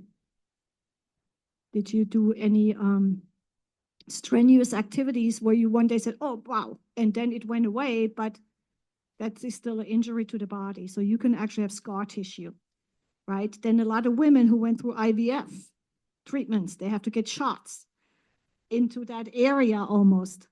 That gives a lot of scar tissue because it's really, really painful and all this stuff happening. And then that can also press against the sciatica nerve, right? So there are different reasons, but I would have to ask you 1,000 questions for that. But yes, but what you can do in the meantime, you can either do, I don't know how people feel about CBD oil. You can rub that on there, or you can take it internally and rub it on there, but castor oil and cayenne pepper. That people are like, wow, that is really, really powerful. Castor oil and cayenne pepper. Rub it on there, leave it on there overnight, rub it on there throughout the day until whatever is going on there, that circulation can happen again. Okay? Okay. Diabetes. Someone had said something about diabetes earlier. Okay, my dear. Water. You want to read it or? Yes. So with the diabetes, a lot of people said, oh, do you also tell us what to do for diabetes? Okay, diabetes, cinnamon, right? But why are you diabetic? Are you on blood pressure medications that raises your A1C numbers? Are you still pricking yourself, or are you already one of those people that fell for the arm thing that they stick people with? That's not accurate. They already, even on their websites, they say it's 10 to 15% off in their numbers. It depends on the person. It can be up, it can be down. It is not 100% accurate. They said that it is because it's the fluid it's not from your actual blood, right? It's in between the vessel, the blood vessel, and the lymphatic system, the skin. That's the fluid that they are getting to see if you have high glucose levels at that moment. Stick yourself. Go back, basics. Back to basics only until you are healed. You can reverse this, but it's you who have to do the job. You have to know, why was I diagnosed with this in the first place? But did you see the face? Oh, it's like it's too much, because everyone has been the quick fix, everything quick, quick, quick. No, you didn't get it quickly either. One day at a time. So I have clients who say, oh, I'm a pre-diabetic now. I'm a diabetic now. Okay, no, step back. Are you on blood pressure medication? Yes. Okay, let's work on coming off of that. Your A1C numbers go down, and then we go from there. Right? They both work. I prefer the Cylon. Cylon is the better quality of a cinnamon. But in the stores, you get the Rosacia. Yes, but anyway, so questions like that, can you have them at the end? Because if I don't get through, I will answer the questions and send the emails or text messages out with the answers. So why am I having diabetes, right? So I go to the doctor, they take the A1C number. You haven't been to the doctor in 6 months. They take your blood, high A1C number. The A1C number is not what is current. It's what they take as an average over 3-4 months. That's what they're thinking. That is not the true number to go by. When you go and you stick and you have the fresh blood, that tells you if your sugar levels are high or not. First thing in the morning, stick yourself. Before you eat something, stick yourself. 2 hours after, stick yourself. When your numbers go down, then you know that your pancreas is and the body is doing the job to regulate the sugar that you just took by eating whatever you ate, right? If it does not go down, then we see, okay, what did you eat? Did you eat 2 slices or did you eat 10 donuts? What did you eat just now, right? That does not mean you're diabetic. That just meant that at that time, your glucose level was high because you ate things at that moment that were high. If you dehydrated, you don't have nothing to thin and flush it out or to even thin out the sugar that you just consumed, right? No doctor is going over that with you because they don't even want you to be sticking yourself or even have the arm thing most of the time. They just want to go by your A1C numbers. Why? Because then you are for sure customer. That's the truth. You're a for sure customer, and the less questions you ask, the better off they are. and you, because they may want to get mean and tell you, well, you're going to lose your insurance if you don't do this and this and this. They do that. They actually have done that to my friend. I'm like, are you kidding me? The tactics they have for you then to take the medications that you are taking is ridiculous. Diabetes, A1C numbers, that's not the accurate number. Get back to Walmart. Walmart, you can put the kit together for like $40. I had somebody go to CVS. She said, oh my God, I paid $200. Didn't I tell you go to Walmart? Go to Walmart, get it there, do the whole protocol, do what you need to do, write down your numbers for 1 to 2 weeks. Just do that work.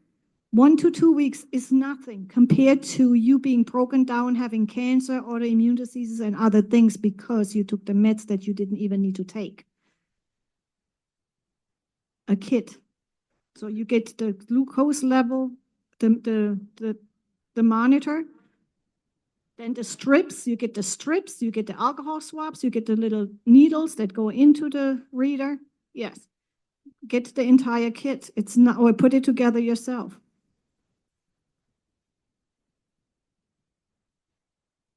Of course, no, you can probably order it on Amazon.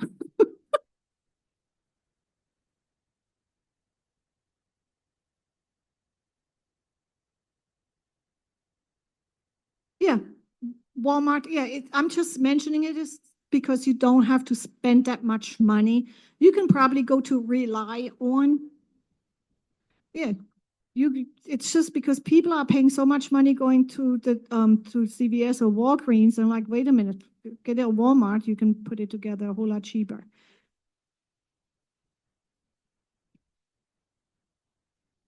Sometimes it's in a whole box, and sometimes it's as small as this, because it only has the glucose reader.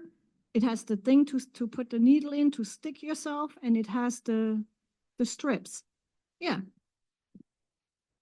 So CVS has it for 20, see? Just don't go back to the pharmaceutical part, right? You can get it in the, yeah. But anyway, that's just to show you. So you prick yourself. I had a few clients of mine already do it. Say, Alex, I don't have high blood sugar. Oh, yeah, I know. Right? Because they did the work. Because when you eat, guess what? Your blood sugar goes up.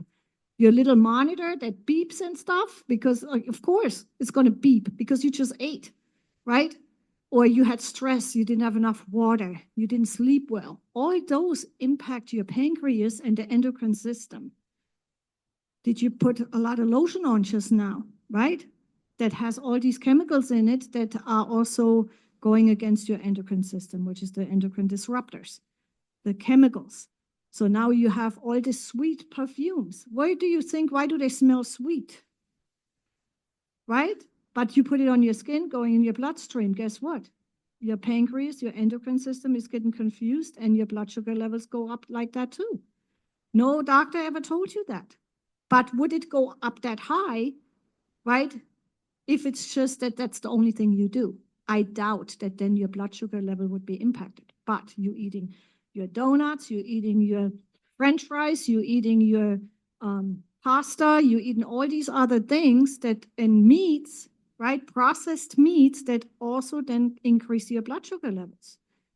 So now you have a total amount of different things combined, and your body's immune system is what? Overwhelmed again. Does that resonate with it? Does that make sense? So the less we do to our immune system, the better off we are. Our body can go in healing. Our mind feels better. There's so much stuff that people, women, bipolar, depression, okay?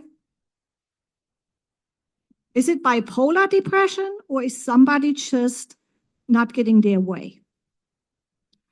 Is it bipolar depression, or is it somebody is sleep deprived? Is it bipolar depression because someone is in constant pain? And I'm saying this for two reasons. One young lady, 20 years old, children.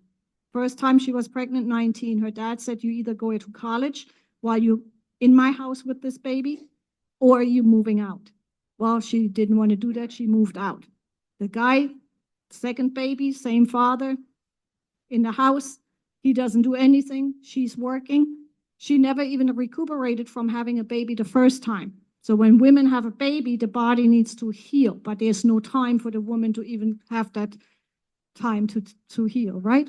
So what happened with her? She was sleep deprived, right? The hormones were not back in balance because she didn't feed herself the right stuff because she didn't know what she was doing, right? Because we all didn't know. She ended up running out of her house, leaving her 1-year-old baby standing in the hallway in the apartment complex. I get a phone call. Have you seen so-and-so? Is she at work? No. What's going on? I see her Monday. I'm like, okay, what's going on? I know HIPAA. You cannot tell me everything. However, you are working with my sister-in-law who is disabled. You cannot do these kind of things. We need to have a talk. But I said, we talk privately outside, whatever you want to do. She was diagnosed with bipolar depression before she even did this, right? She was on blood pressure medication. She's 20. I'm talking to her as she's 20 years old. She signed herself into Shepherd's Pret, the mental institute in Glen Burnie area, right? Guess what? I told her, look, this is what we're going to do. I want you to go home. Your parents now are good with you having 2 children. They're great grandparents now. Have them watch the kids. You a young lady, go get something for your hot bath. If you want to drink a glass of wine, I don't care what you do. Turn the phone off. No distractions. Go to sleep. Let your body wake you up. Nobody else waking you up for the entire weekend. Monday, don't talk to me. Here's some clary sage. It's a hormonal balancer for women. 3 weeks, take it. So she came to work on Tuesday because she called out Monday, which was okay. Tuesday, she comes to work. She was crying. She said, I have not felt this good in so long. And I told her, don't you ever, she's a black girl, said, don't you ever tell anyone that you were diagnosed with bipolar depression because they're going to use it against you, right? Anybody, your friend, you clock her or you say something, oh, she clocked me, now I'm going to get charges, assault charges against her. Oh, she has bipolar depression. No, don't let people, stamp you with stuff like that. But anyways, saying all that, she has been good. She has not been coming out of her face being frustrated and moody and all those things. She had the sleep that she needed, right? Forward, a guy, law school, mama boy. Not that he wants to be the mama boy, but the mama wants him to be the mama boy, right? He is 45. He has 2 other siblings who are older than him, right? This dude commits suicide every year, trying to commit suicide every year. I'm like, what in the world is wrong with this dude? So I'm being told, oh, he's bipolar depression. Okay, not to make fun of some mental issues, but are they really mental issues? Bipolar depression, okay, when did that happen? When he was in college. Okay, what happened the day that he was diagnosed or the weekend off? Well, this dude likes to drink, which is okay. He wants to drink alcohol, that's fine. But he gets mean. So in Germany, we say, oh, you're drinking muscles. When you drink, you get big muscles, right? Because then they open their mouth and they start trouble. They start talking about people or they just want to be mean, right? And then he gets clocked in the face or, whatever. And then he wants to call himself, oh my God, nobody loves me. And that's how he gets out of it because he just got beat up because of his big mouth, right? So now he wants to commit suicide because nobody is there and nobody understands him and nobody loves him and da-da-da-da-da. But guess what? Is he a mean drunk? Or does he have bipolar depression?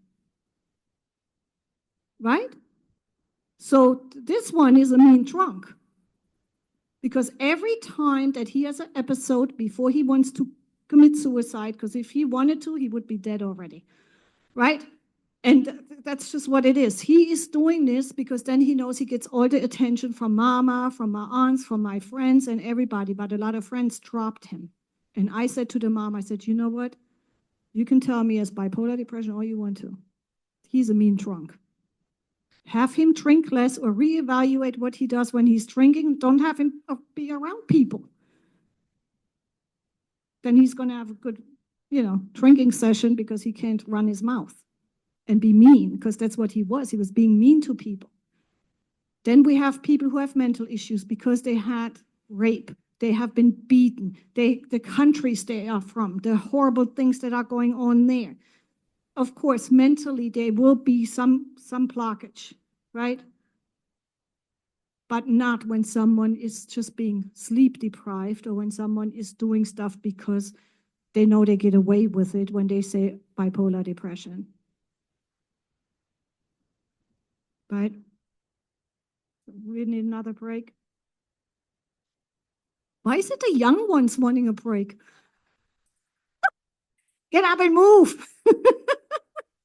But yeah, we can take another 10-minute, and then at 4:30, I take the questions and answer the stuff. Yeah, 10 minutes, so what? Maybe 10 minutes before 3, 4, 10 to 4. Oh, I need to go over the.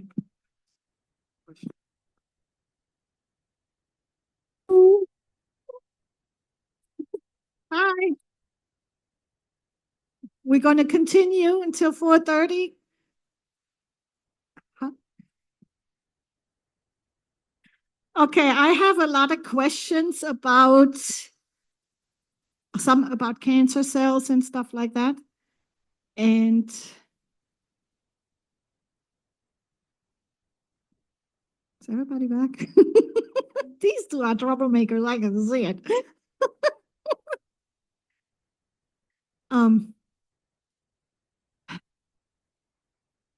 Okay. So I'm going to say something here. So my business name, as you see on my card, it says Healthy I Am, right? But it doesn't just say that. On the card, it says mind, body, and soul. Healthy I Am. Yes, then it gets a little bit better, right? I claim in victory, mind, body, and soul. Healthy I am. You can even do it this way. In Jesus' name, I claim victory. Mind, body, and soul, healthy I am. Right? So you can use it any kind of way. When I came up with that name for my business, it was supposed to be a movement because we can keep talking about bad stuff all over all the time. I'm broke, I'm this, I'm pain, I'm that. We can just have this whole headspace thing going on. We're making stuff worse, right? How about we focus on what is good? Be grateful what you do have, even though some people may not, and we know there are people out there, they have nothing. But you know what? You have a glass of water. Try to focus on the positive so you are not feeling so bad about yourself, because the more you do that, you make yourself sadder and sadder and sadder without even knowing. Are people broke and broken? Yes. Right? Are things happening to us and we don't understand why? Yes. Is it because God? Is it because God did this? God, no. Is it because we live in the world? Yes. Is it hard to not live in a world nowadays? Yes. Right? But there are still, just like this room is divided right here, we can do godly things, healthy things, and we can do the other things. And when we know the detriment we put on ourselves every day by just even thinking a bad thought. When I go to bed at night, I may not be able to sleep because of what? Because I just watched SUV and all that stuff is in my mind, my subconscious mind. People don't know about the mind. not everybody. So subconscious mind is when we are asleep, our subconscious mind kicks in. Conscious mind is what we are doing right now. Alex, you know what? You're talking stupid right now. Don't do that, right? I'm too fat. No, you're not, right? I look in the mirror. I do all this self-talk, but something is there that can stop me if I have the right tools to know not to negatively talk about myself all the time. Say we already know that. So now I go to bed. I watch SUV. SVU. I have a SUV, SVU. So I'm watching all these things that are negative or that are even people love reading certain, books, terror and all these different things. When you fall asleep, guess what you're falling asleep on? This negativity, the fear, because, it's all over the place, those things. So now your subconscious mind is kicking in and your body is working on that. And when you wake up in the morning, you feel defeated, you feel sad, you may feel anxious. Different things can be going on and you feel more defeated about your life again because you watched something negative right before going to sleep. When you pray or when you say, some people don't like affirmations, I'm healthy, I'm beautiful, I'm rich, I'm whatever, right? When you do positive things before you fall asleep, you're going to have a good night's sleep because in the subconscious mind, there's nothing there that can hurt you. When we are conscious, hey, don't say that about yourself. It's there. At night, there's nobody there to say, don't think that, don't think that. That's the difference between the conscious and the subconscious mind. So when we then do negative things constantly over and over before going to bed, we're not having a good night's sleep and we're waking up feeling groggy, moody, tired, sad.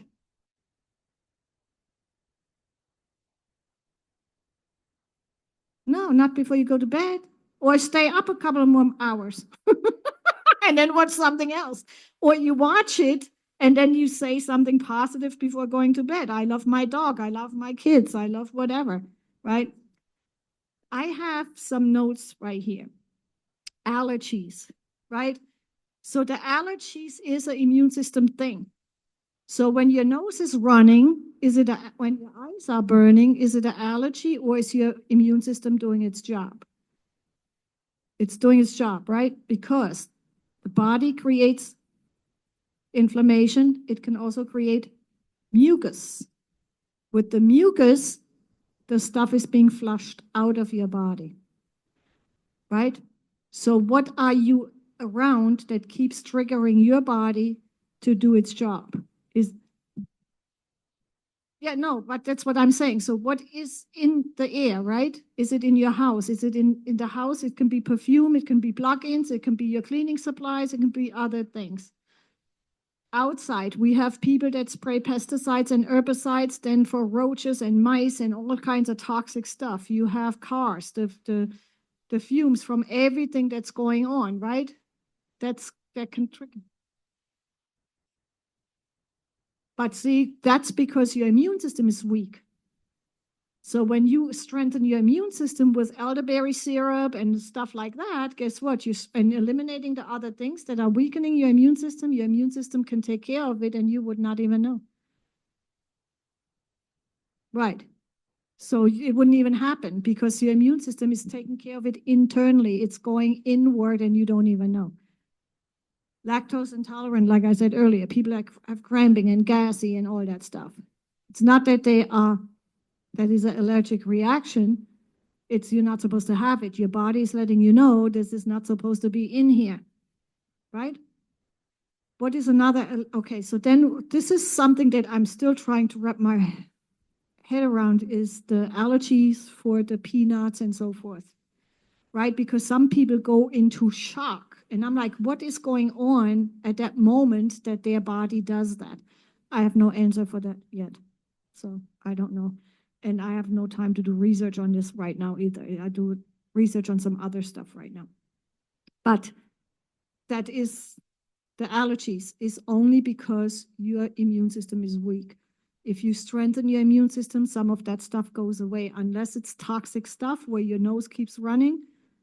When you do nettle leaf, okay, nettle leaf, nettle root, but I would suggest the nettle leaf. If you get a mixture, it's always good. I have a guy, he's 85. It's not my guy. 85. He came in the store. He said, Alexandra, do you know about this nettle leaf stuff? I'm like, no, sir, I don't. Why are you getting ready to tell me? So he said, it's going to get a little nasty. I said, okay. He said, his doctor told him, which it warmed my heart that his doctor told him to take the nettle leaf because of his sinus issues and sinus infections he keeps getting, right? So he took the nettle leaf, and after 2 weeks, nothing happened. Doctor said, keep taking it. Something's going to happen. Just don't stop. He said, you know what, Alexandra? 4 weeks passed, nothing happened. I called him. He told me, just keep taking it. 5 to 6 weeks, it started flushing. So a lot of people don't realize sinuses are also up here, right? So now everything started to flush. And the nasty part is, he said, he had to pull it out sometimes, and it felt like, I know health doesn't always sound pretty, but he always thought because he's 80 something, he had this pressure here and he just couldn't think straight anymore. Something was just so too much up here all the time. Physically, where he said, this feels like something's in there, it's probably because I'm 80 something, right? He said, Alexandra, when all that stuff came out, I felt like I was 35.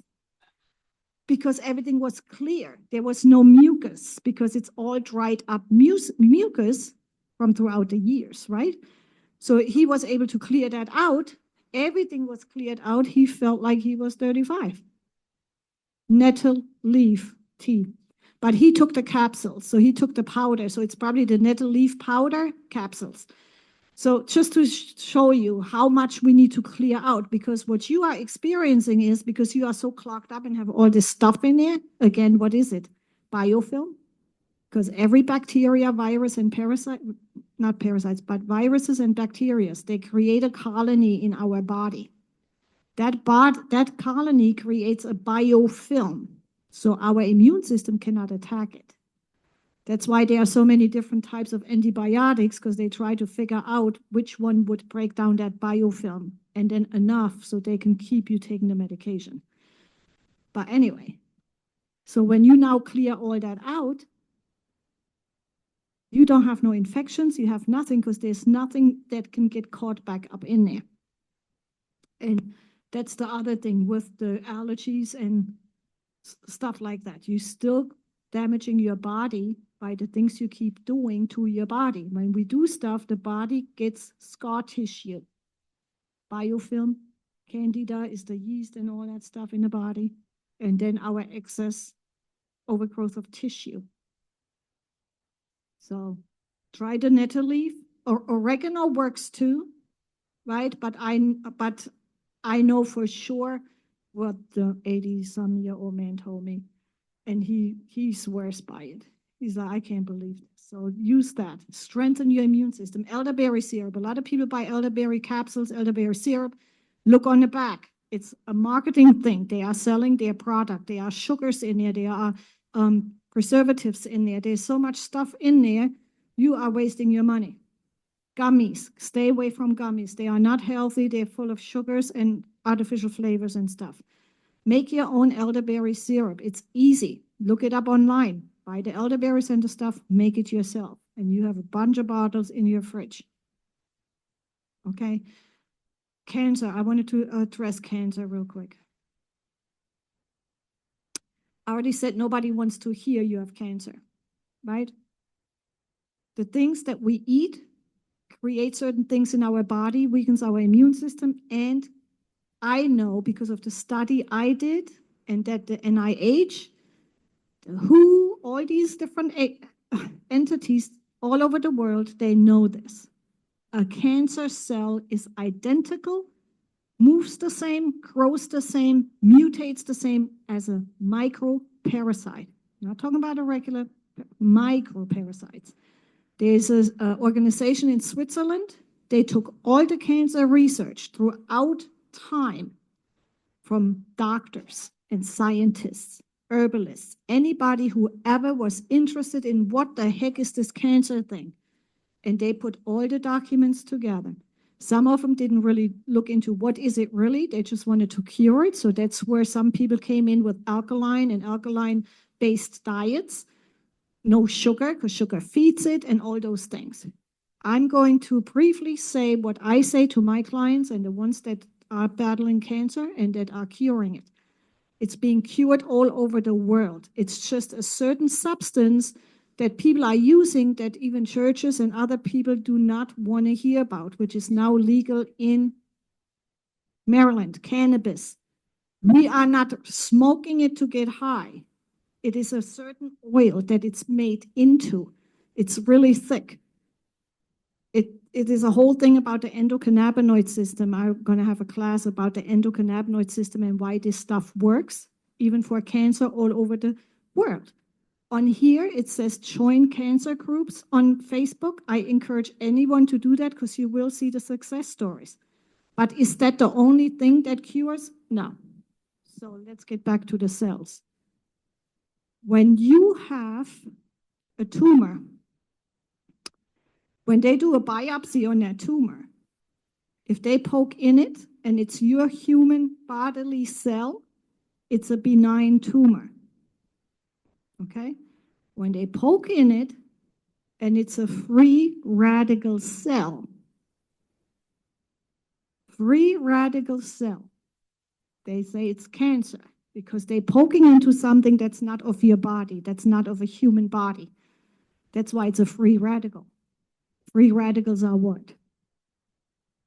Viruses, bacteria, parasites, microparasites, even some stuff that we don't even know exists.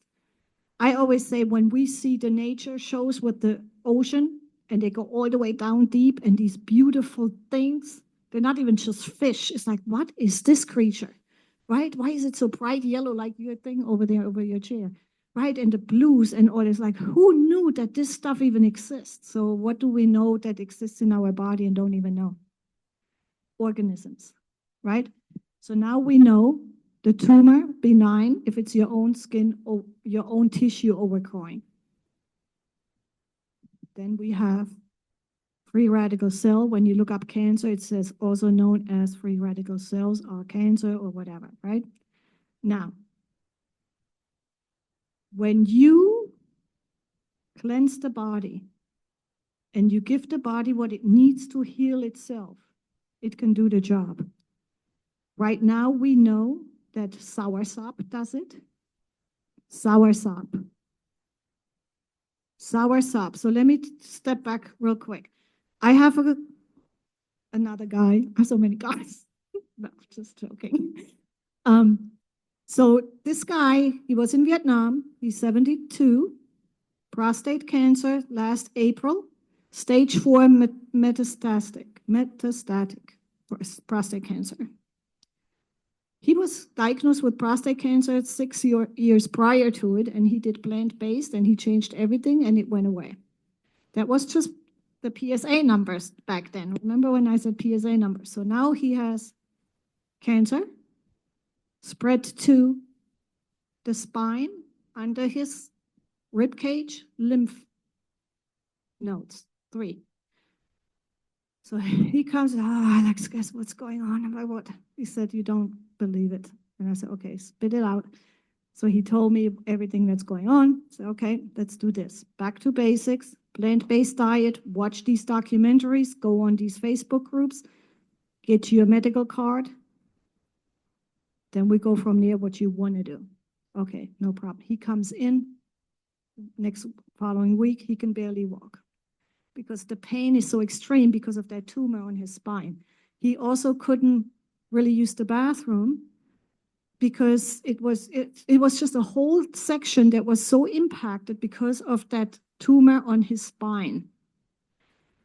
Okay, so we're doing everything. I show him how to use the medicine, the specific one. I said, do not do more. No, I'm not.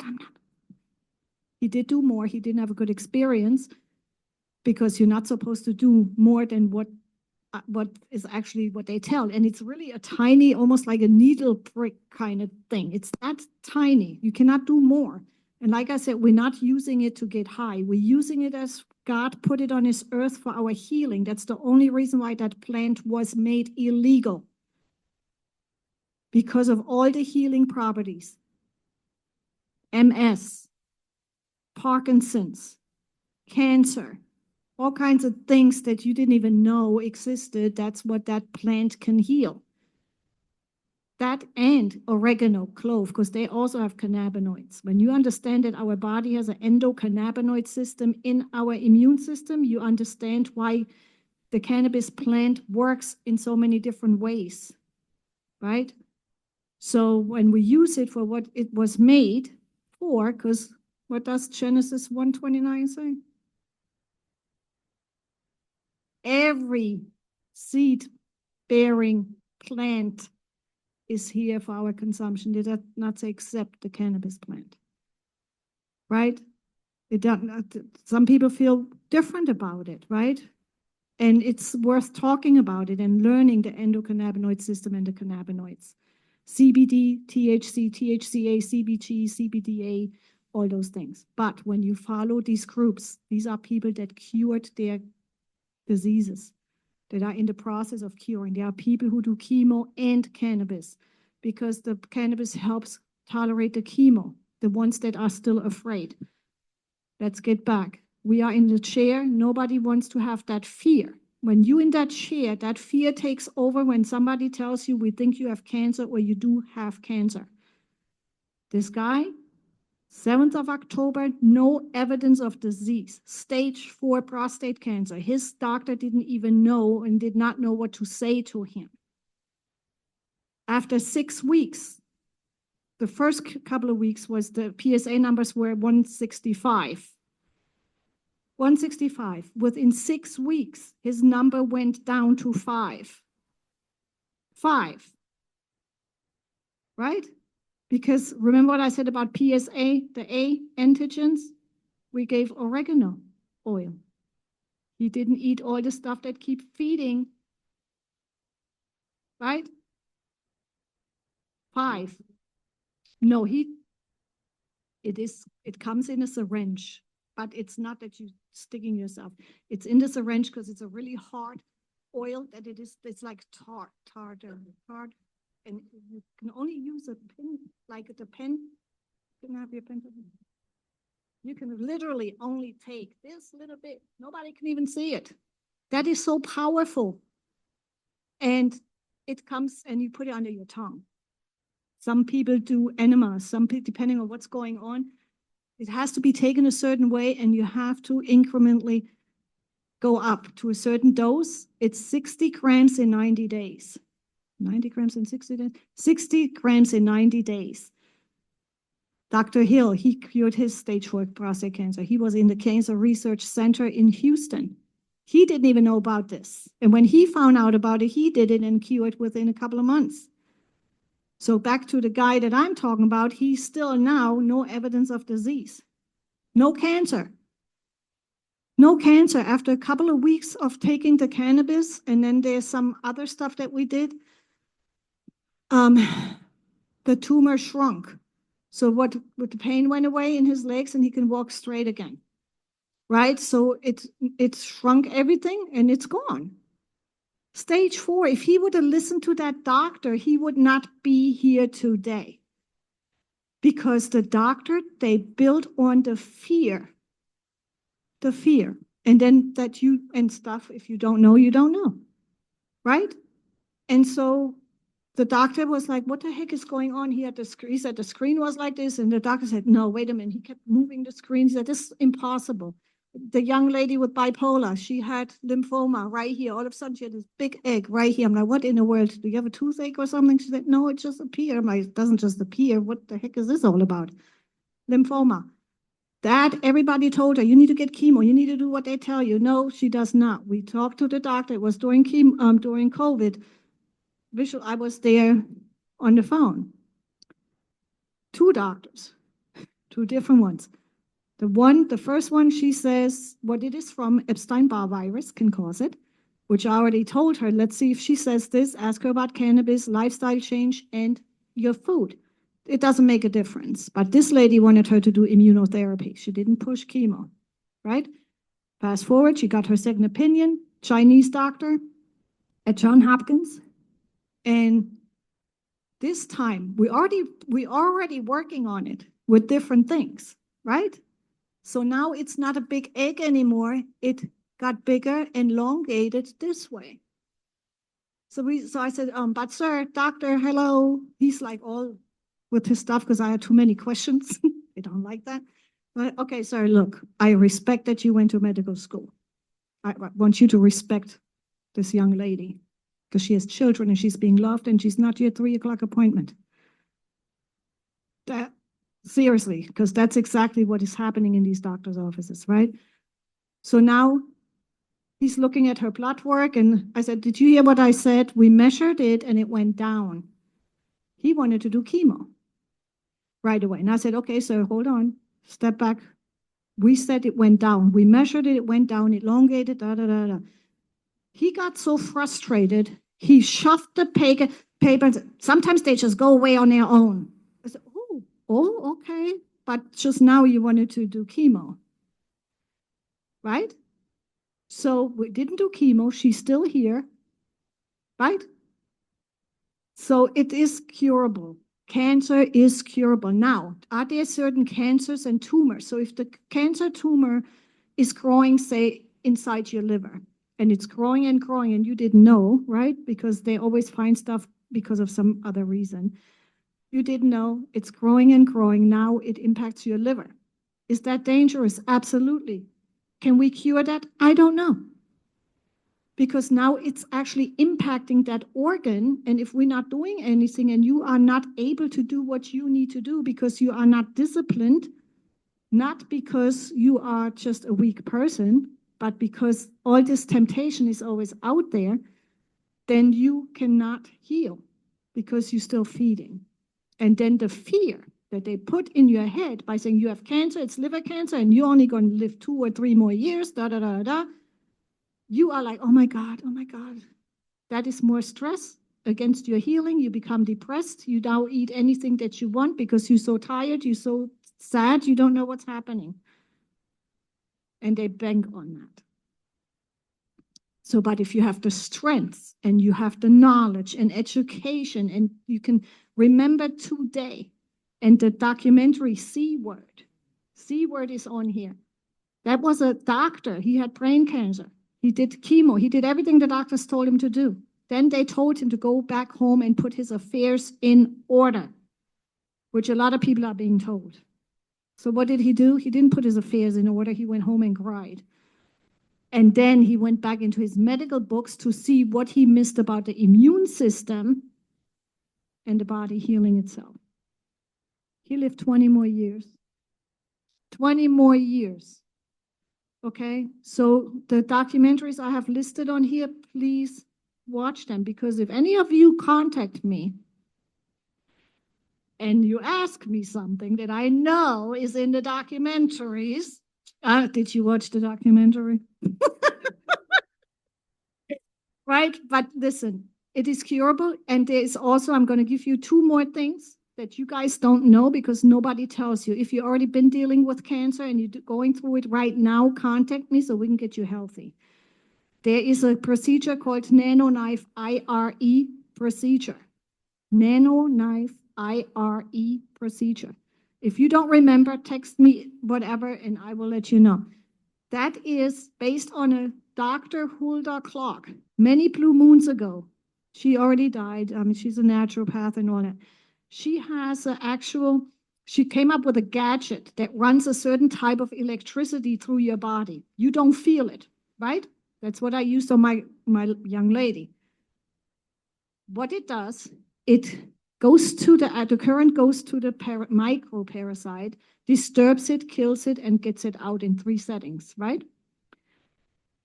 They debunked and said everything about this lady is wrong, da, da, da, da. But guess what is based? What is based on that gadget that she actually invented? The NanoKnife IRE procedure that At the time when I did research, only Johns Hopkins did and one radiology company downtown Baltimore. There was a news segment in 2012, 2013 that I stumbled upon when I did my research about, I didn't put in parasite sapper because that was the gadget name, what the lady did. I put in cancer sapper for some reason, right? I always said that was a mistake, but was it really a mistake? No, because what I found after that, so there was a doctor, Mersline, with his client on the news station. It was an older gentleman, white, black. He was a black guy, white hair, really kind of heavy set at 10 o'clock at night. That was one of the Baltimore stations, I want to say. And I'm like, what does this man have to say about the cancer sap, right? But so this lady was sick, finally diagnosed with liver cancer. This guy knew about the nanoknife IRE procedure. It was one of the ones that, I don't know where he came up with it. It is under an MRI machine. They use two prongs, like needles. And if the cancer cell is right here or the tumor, they go like this. Turn up a little bit of that electricity. The lady was cancer-free within a year. But they're not telling people about this procedure. So I looked up the guy. I'm like, okay, wait a minute. I need my young lady to do this, right? I need to go see him. I called. The lady said, well, you need to make sure that we have the doctor's notes and all the scans. But please make sure you have the doctor's notes. Okay, ma'am, got it. Before I hung up, she said, please make sure you have the doctor's notes. I'm like, why is this chick keep talking about the doctor's notes? I'm not a dummy. I know what's going on. She wanted the doctor's notes because they needed to say what? That the patient does not want conventional treatment, or that that doctor refers her to this doctor. Now, I can't, Dr. Mersline already left. There was now a different doctor doing this procedure. We go there. I said, hey, please tell me you have the notes in there. She said, no, I don't. I said, oh my God. But guess what? 2-3 years later, Johns Hopkins, Mercy Hospital, there are more places all over the United States that perform that procedure, not to be mixed up with cyberknife procedure. It's a different, totally different thing. So when you're on YouTube and you look up certain videos, it refers you to other videos similar to what you just watched, right? There was a lecture held in a university, and this guy, he actually had the Petri dish and the cancer cells, what we know, cancer cells, parasite, right? On the dish, he put the prawn on there, turned up the electricity, poof, gone. Because it works, right? So there's so many procedures that they could be using that would not hurt anybody, but it's not making them money because why? It's not pharmaceutical paid, pharmaceutical driven. It is somebody came up with something like this Dr. Hulda Clark, and they said that she was a quack, but now they're using her stuff. Cancer, liver cancer, Canada, a lady, misdiagnosed. She was in the hospital, the doctors came. She's thinking she's going to die, right? Because she has to have surgery. Stuff didn't look good. The two surgeons came and said, we have good news and bad news. She said, well, what the heck can be good right now, right? She said, okay, well, it's not liver cancer. Not liver cancer. It's a parasitic cyst. Parasitic cyst. It's a cyst filled with parasites, right? So that's how we know this microparasite thing is the truth. I had a client, breast cancer. Her mom, many blue moons ago, she died of breast cancer too. So they think it's hereditary. It's not hereditary. It's the same stuff again. What we do, the blood pressure, all these things are not hereditary. We are all doing the bad same things to our body. Fast forward, she came to me. She was diagnosed, stage 4. And she's here by herself in Maryland, and she has no good support group. She's the only child, so there's not a lot of stuff. But anyway, fast forward, she said, you know what, Alexandra, when I told her what I know about cancer and what she can do, she said, Alexandra, I know what you're telling me must be right.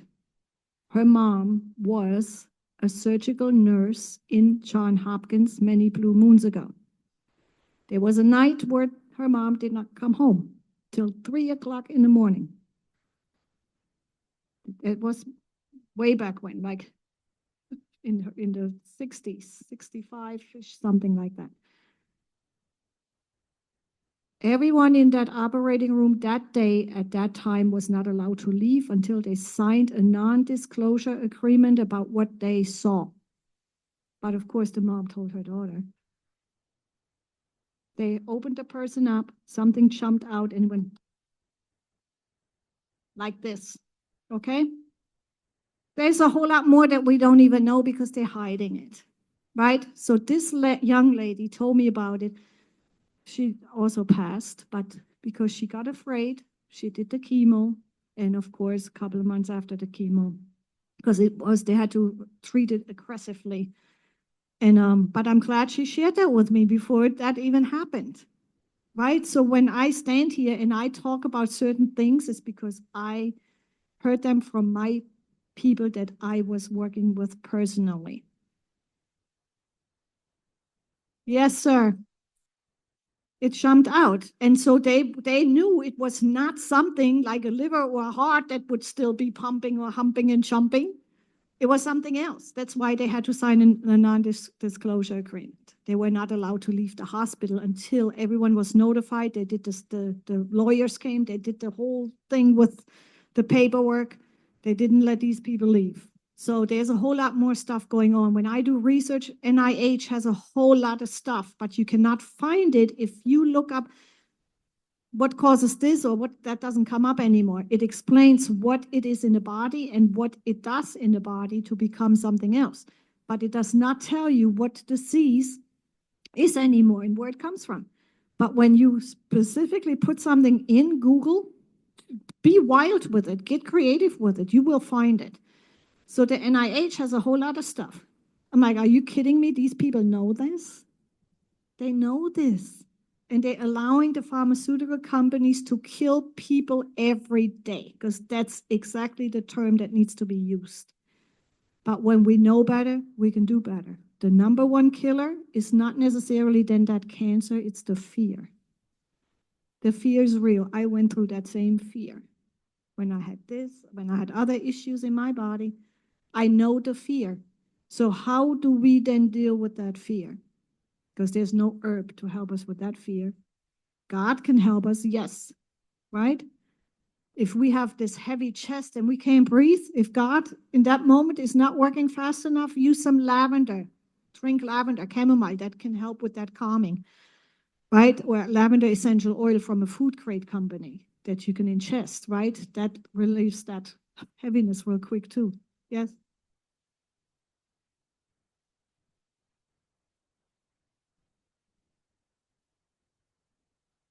Mm-hmm.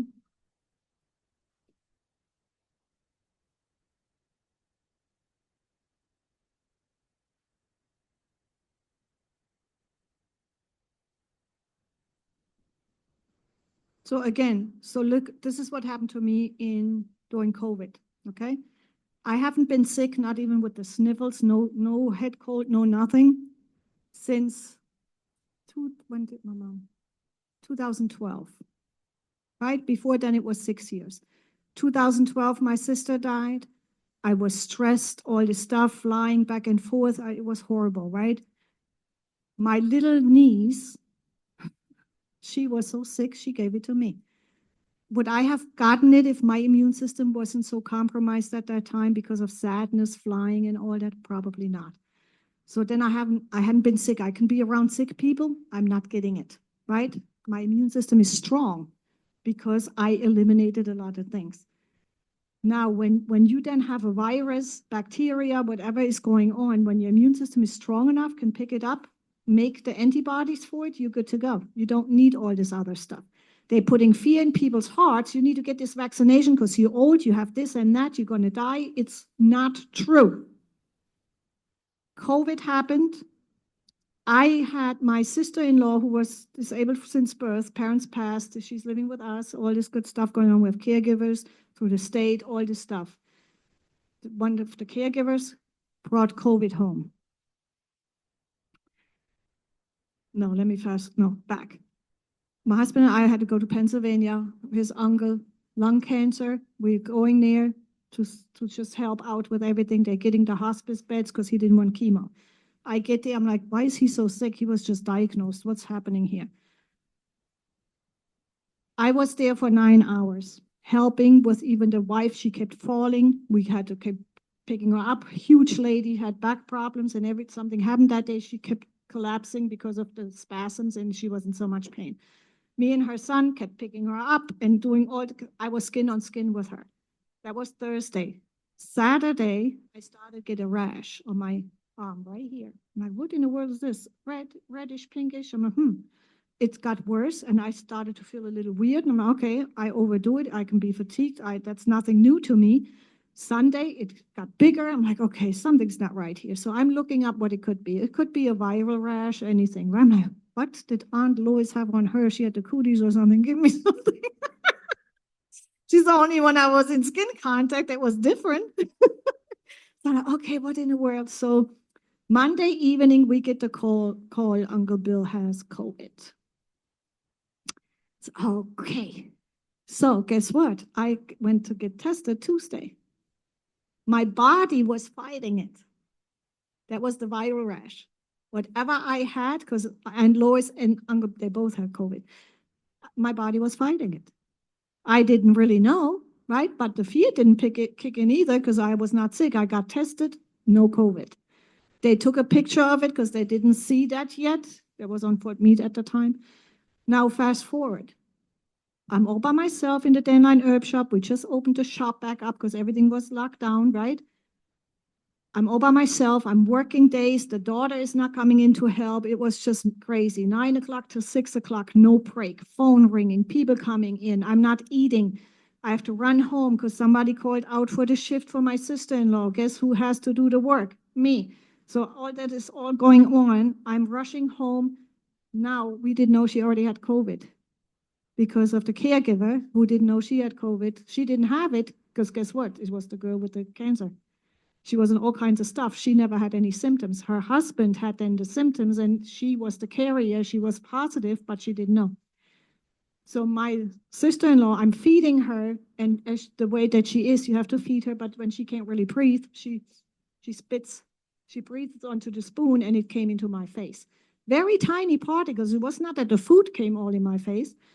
So I'm like, okay, not thinking anything. Then I started to not feel good a few days later, but just fatigued and stuff. Then we find out that this person has COVID. We all get tested, COVID. Now, this is how strong the mind is. I slept 18 hours a day. My sister-in-law slept 20 hours a day. She would have died. If what was true about COVID, she should have died. Because she had a halfway collapsed lung, and the other lung was full of scar tissue because she had aspiration pneumonia throughout her life because she always had to be fed, and there's bacteria, and then there's always pneumonia. She didn't watch TV. Even if she did, she wouldn't have known what she watched because her brain function is at a 2-year-old, and she's 49 at the time, right? So she didn't even have that fear. She didn't have all that we saw. She's still alive today, right? Didn't have to go to the doctor, didn't have to go into the hospital, nothing. I now am not feeling so good. 18 hours, I'm sleeping, it's a whole thing. I'm downstairs, had to toilet her and do all the stuff because now we have no caregivers. It's me and her because everyone is scared to come in, right? So when I ran back upstairs, I ran, even though I didn't have enough. I just wanted to lay back down right after I took care of her. Luckily, she was sleeping 20 hours and I didn't have to feed her. So I put her to bed. I went back upstairs. I couldn't breathe. I'm like, oh my God, that's the COVID. I have to laugh because it's not funny, but it's funny. So I was like, I can't breathe. And then something said, calm down, dummy. You ran up those steps so many times and were out of breath because you're out of shape. Not because of COVID. I was out of shape, right? But because I ran up the stairs and couldn't breathe, COVID. As fast as I thought that, just as fast was I able to breathe through again. That's how powerful the mind is, right? But what happened? People were they were in fear, total fear, and then stuff happened. And then, of course, the COVID virus was real, absolutely. All the stuff that's happened after that, very questionable. Okay? Immune system. Cancer can be cured. People doing it all over the world every day. Stage 4. People are already on their hospice beds. Somebody takes over and says, this is enough. They come out of their hospice beds. When you know how to eliminate and help the body heal and the person take that fear away, and they have to watch these things, not you as the person, and then help them with it. They need to see it because that gives them that hope and all that stuff. Yes, it's the exact same thing. If you can eat the soursop fruit, better. But if you can get the soursop capsules, I always say, figure out who you are. If you are not a tea drinker, right? If you're not a tea drinker, because you're going to need to drink the tea at least 4 times a day with anything you do medicinally to heal your body. If you're not a tea drinker, like me, I'm like, oh, 5 o'clock, I should have had 3 cups. No. So you have to take extracts or capsules, right? Some capsules, if you don't want to do the actual capsule, you can open it up and just put it with a little bit of food and eat it, right? So you can get the actual benefits of the herb. Yeah, I'm going to open to questions now. She's first.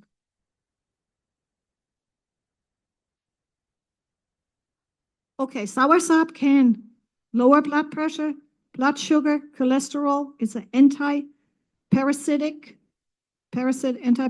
which also then is what already when you look up soursop, you're going to see that it is a free radical scavenger. Yeah.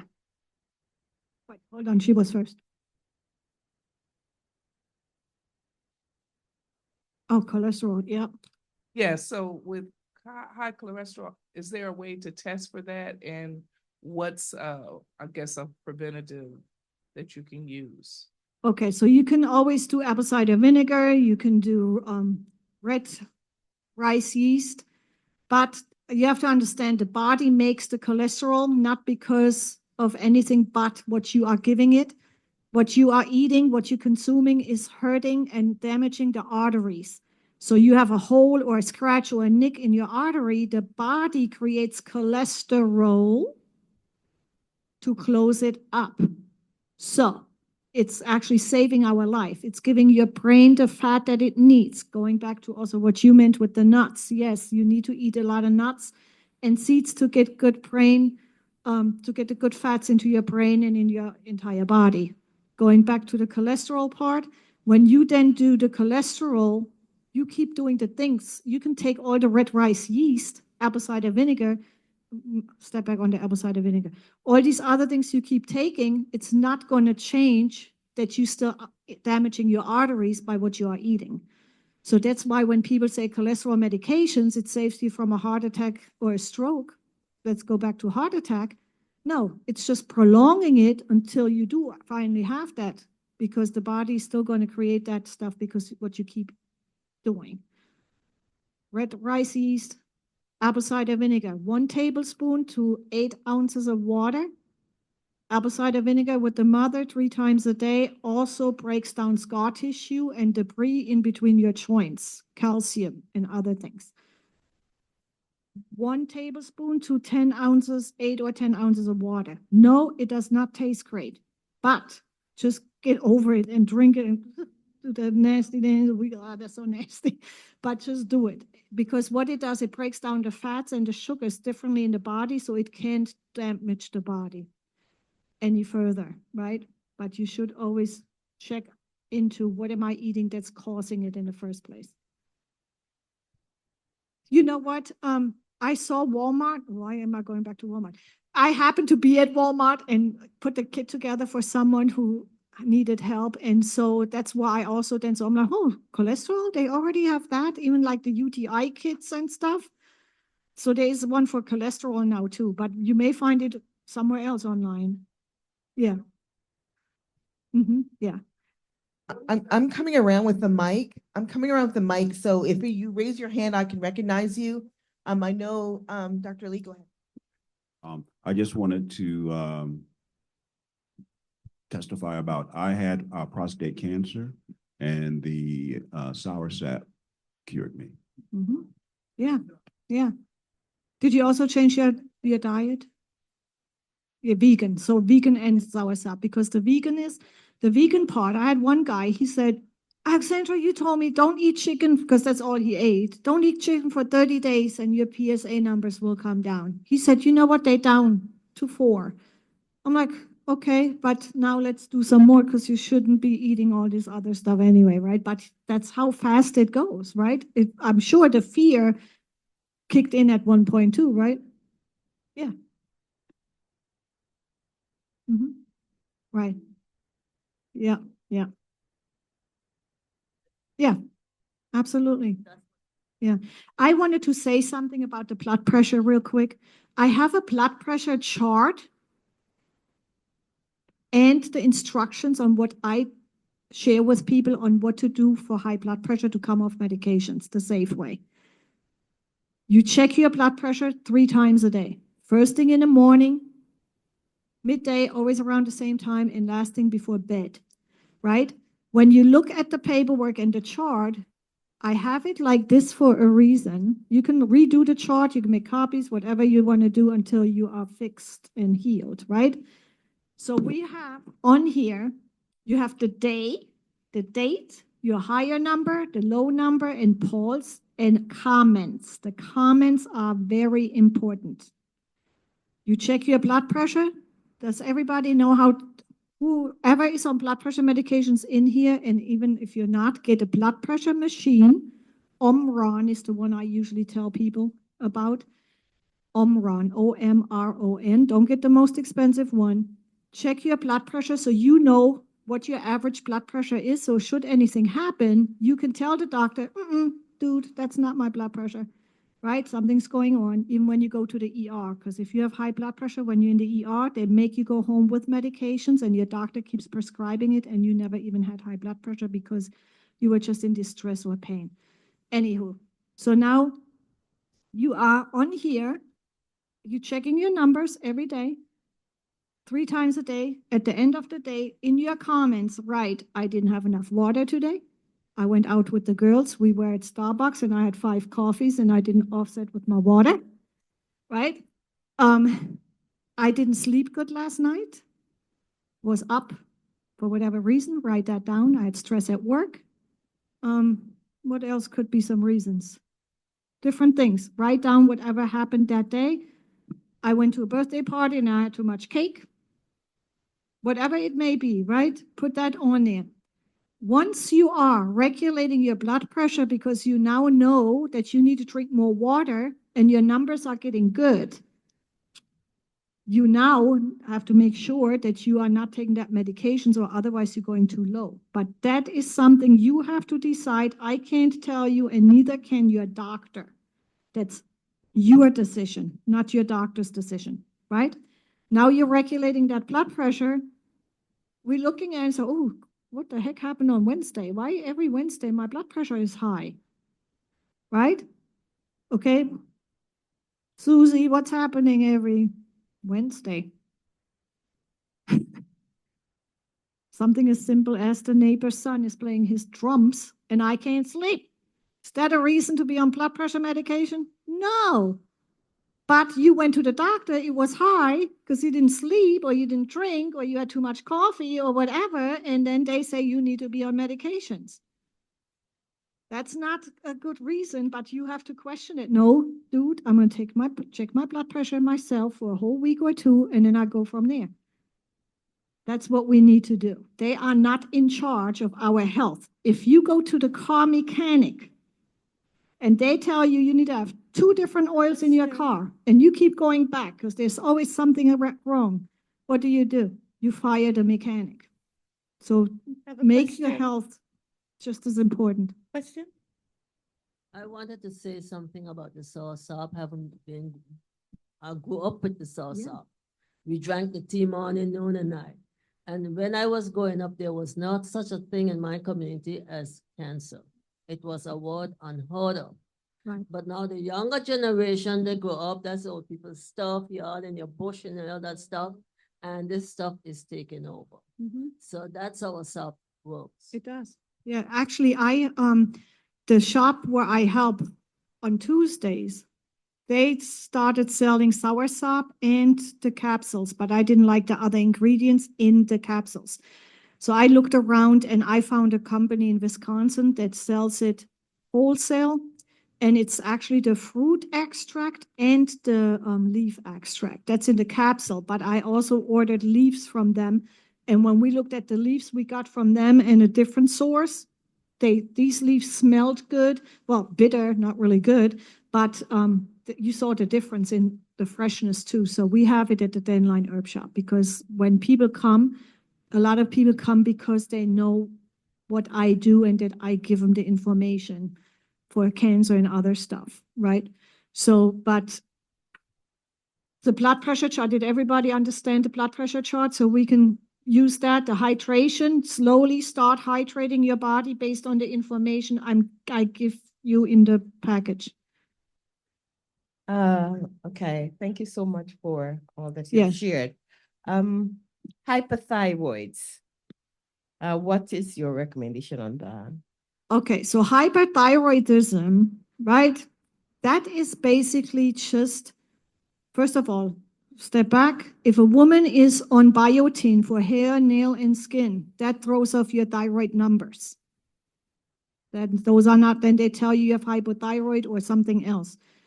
The second thing, the thyroid is only doing what the rest of the body, the hypothalamus gland, the adrenals, all these other hormonal systems in our body. The thyroid doesn't do anything other than what that tells it to do. Now, is it the thyroid or is it something in the background, right? It's something in the background. You most likely there's a hormonal imbalance because of the synthetic hormones from the animals. All these other things that we keep putting on, there's a hormonal imbalance from either different things that can happen. Dehydration, medications, all these things can cause hypo and hyper. Hold on, hyper is overactive. Yes, so when you see a person with an overactive thyroid, they're usually really skinny because their metabolism and everything is so fast. The hypo is it's not working enough. That means there's something else in the metabolic system that is broken and needs some help. And so if you go plant-based and take some herbs, specific ones just for the thyroid, or even a mixture of thyroid herbs, lymphatic system herbs, metabolic herbs, you will feel a difference because then the thyroid can do its job. Hypothyroidism can also come, some people had radiation a lot, and it also slows down. Like when you go to the dentist, always ask them to, when they do an x-ray, to put the one for the neck on your body too, because they usually don't. They leave that off. So that can slow it down. Radiation can slow it down. A lot of women sleep with their cell phones like this or in their press. Stop doing that. That's not healthy, you know, all that stuff. So when you do the hypo, look at what else in my body is going on. If you're on any medications, put in there, causes hypothyroid. Put it in as a matter of fact and see what that is for you.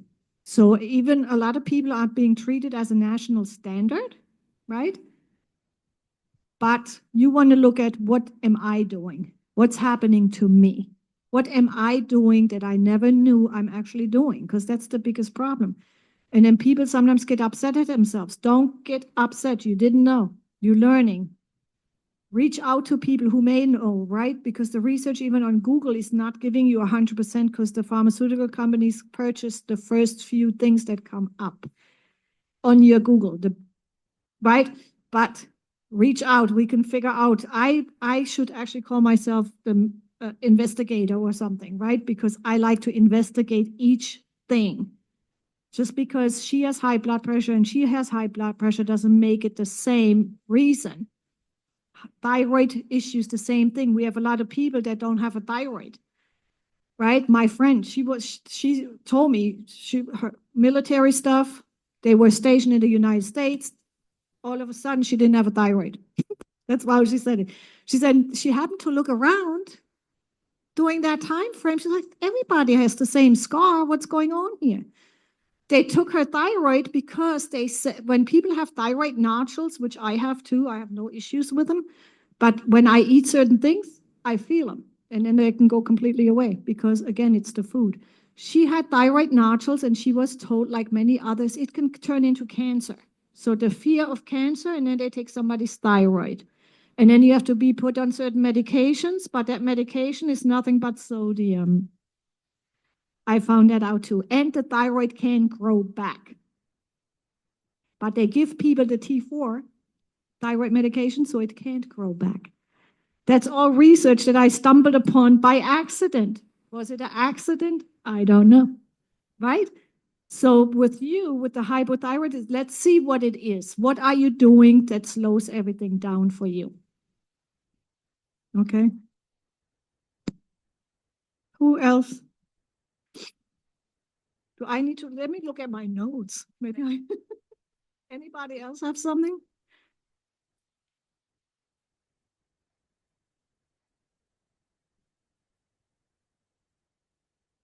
TV? Wait, let's. Okay. Yeah. Okay, so I asked what to do when your HPV 16 was positive. That just shows that you have an active infection. Sometimes, let me also say this about the blood and labs and all that. They're coming up with so many different things to test that you fall into that they can give you a medication. The rheumatoid arthritis numbers, RA numbers, are high in everybody, maybe not as high or as in some in others. That's inflammation in the body. The viruses that they have, even the herpes virus, right? So I have a client, she's bought all the stuff from Africa, from this country, and this, she's so fearful, this young little girl, she's all over the place. She did, I said, stop it. Just stop.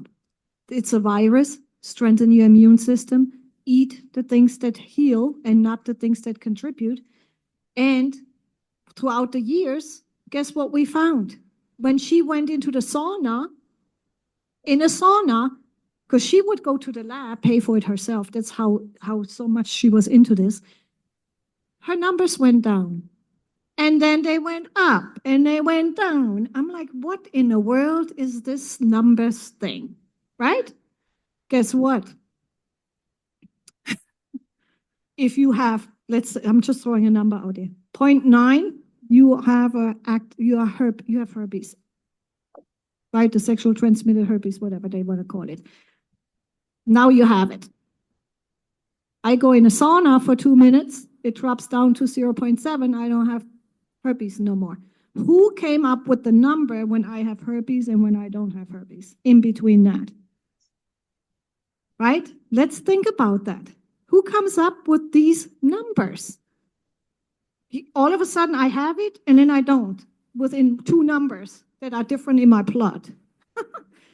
That's why I want to get with somebody who actually studies the blood and everything so they can, and it makes more sense to me because it does not. And so does it goes it with other positive, negative, and then false positive. There's so much false positive that they're not telling people. So much that causes false positive results, right? So, but with you or anybody who has any virus, sexually transmitted or not, strengthen your immune system, go on oregano oil as an antiviral, antibacterial, break down the biofilm, you can do vaginal enemas, right? I have a whole recipe that I found in all my research books. I forgot about that. I'm going to have anybody who wants a copy, I can just text it. And you can do the enemas, just the vaginal enemas. I know a lot of people know about the yoni steams and stuff. That's not what I'm talking about. I'm talking about the vaginal enemas and then treating yourself that way and internally with something that kills the biofilm, which are systemic enzymes can do that. And of course, oregano and other herbs that break down certain stuff. That makes sense? And in the meantime, just treat it because you are just like any other virus or bacteria. You know what? I didn't tell the young lady. Wait a minute. Who was it, the one with the vaccination earlier? It was you, right? So, virus. When you have a strong immune system, your body, you give your body what it needs to heal, you do that. If you, this is me, because I do believe in God, I am, all those things. So am I going to believe what God told me, that my body can heal itself and he can heal me with the things that I do and that he has given me? Or am I going to fall into this evilness of vaccinations and over-vaccinating? Because that's only money for others. I have a wonderful thing on here. It's called COVID clots, where a doctor looks into why so many people have so many issues right now and dying. Vaccinations. Way back when, vaccinations, yes. Way back when, but you do not know all the stuff they're putting in these vaccinations nowadays. Were they even necessary back then? Knowing what I know now? No. No, because when we know that the body can fix itself, when we know that we can have a strong immune system and it doesn't even bother us, we're good to go. And also ask that person who wants you to have it, what are the ingredients? Ask the doctor for a list of all the ingredients, right? And then make your decision. But for pneumonia, measles, no, not measles, chicken pox and the shingles, all that stuff, if you give the body what it needs during that time, do it. I do not do it. I was vaccinated as a child. I will not let anybody put anything in my body ever again that I do not know about. I don't care how much they say that it will save the world. Yes, so I wanted to address my sister's question because she asked, she didn't ask you about herpes simplex complex. Under the same thing, because it's a But human it's public. human, yeah, Oh, human that's what Yeah, virus right. I'm gonna put the frozen second one here. simplex. It's not. So So they- it's they're not so just like the flu, right? When you have a flu virus, what did they make out of the flu virus? They made COVID out of it. They made the SARS. They made all these things out of one virus, right? So now with the HPV virus, it's a virus. That's fine, but it may not manifest in the same way because you can have genital Right. herpes and you can have herpes as a cold Herpes sore. one. Mhm. So to not clarify that could imply that she contracted a sexually transmitted disease. And all I'm saying is the manifestation for herpes simplex is different from the way that HPV could manifest. And I just Oh, maybe think you that- misunderstood what I was saying. I'm not saying that that HPV or herpes or anything that she got a transition. I understand. Absolutely. Right, Which is right. different. But then you mentioned As an example. as an example. As an example, because you have herpes 1 and herpes 2. And then as an example with my client who was able to bring those numbers down because we are lied to with numbers also. So maybe I should have added that. So when any virus in the body, depending on your immune system is designed to heal and do what it needs to do.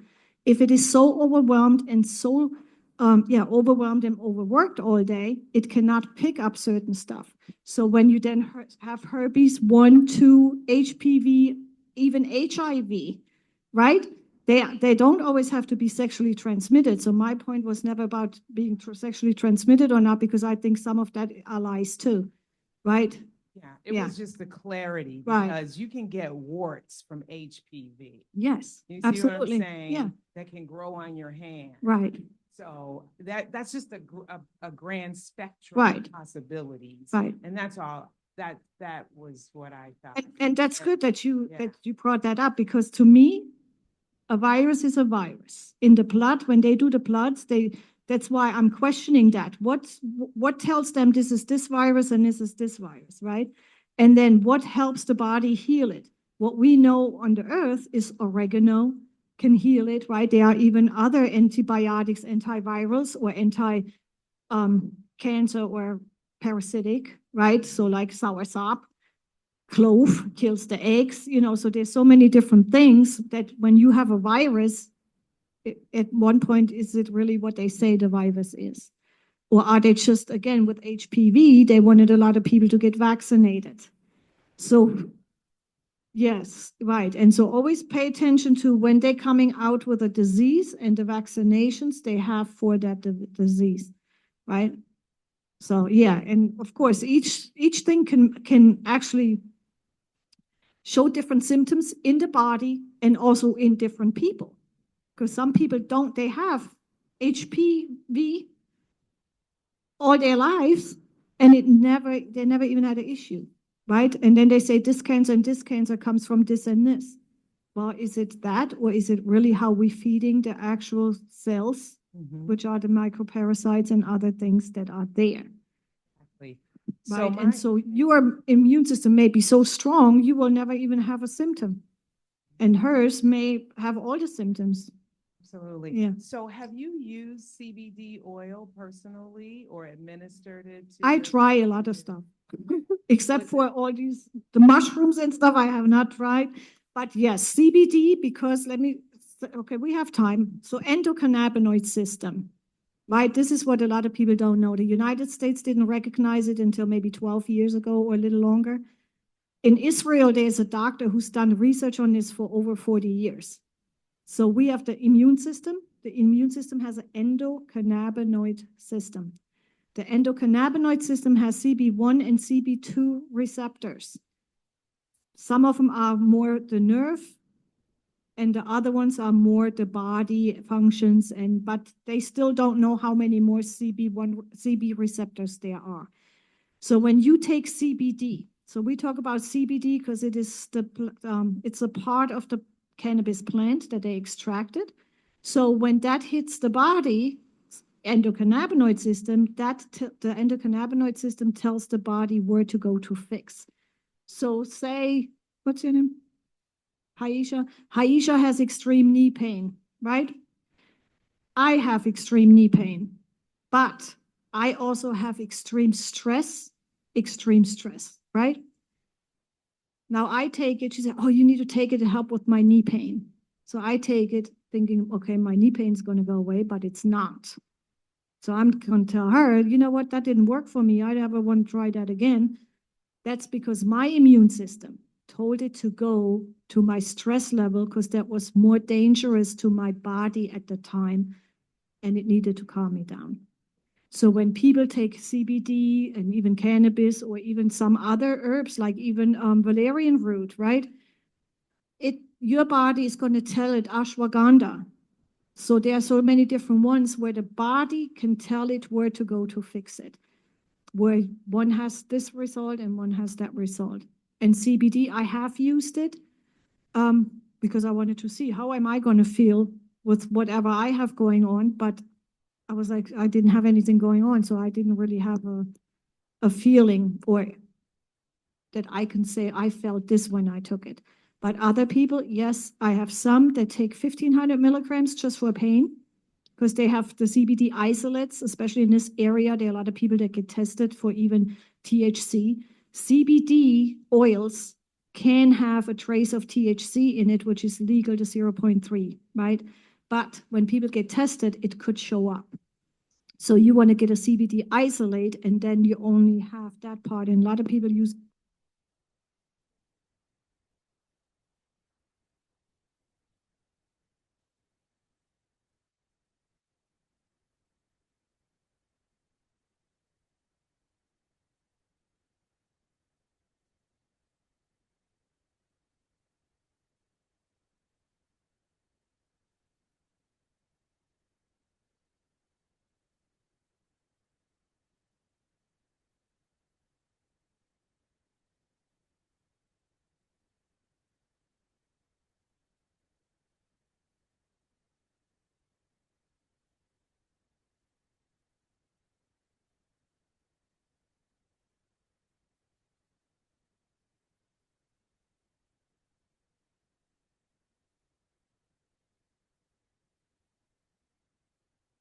This one's on, okay, yes. So when you have the full spectrum, I always tell people, if you want to do CBD oils, do the full spectrum. But again, make sure you don't have any other ingredients in it. The only ingredient should probably be olive oil, what they like to put in there, or MCT, coconut oil. But yeah, I have a whole pamphlet on the cannabis, not cannabis, the CBD itself, the full spectrum versus the isolates. Again, it depends on the person and what the ingredient tells it where to go and what to do. Yeah, but a lot of people have a lot of even anxiety. It calms people down. Dogs, just put it on the dog's paws and it helps dogs too.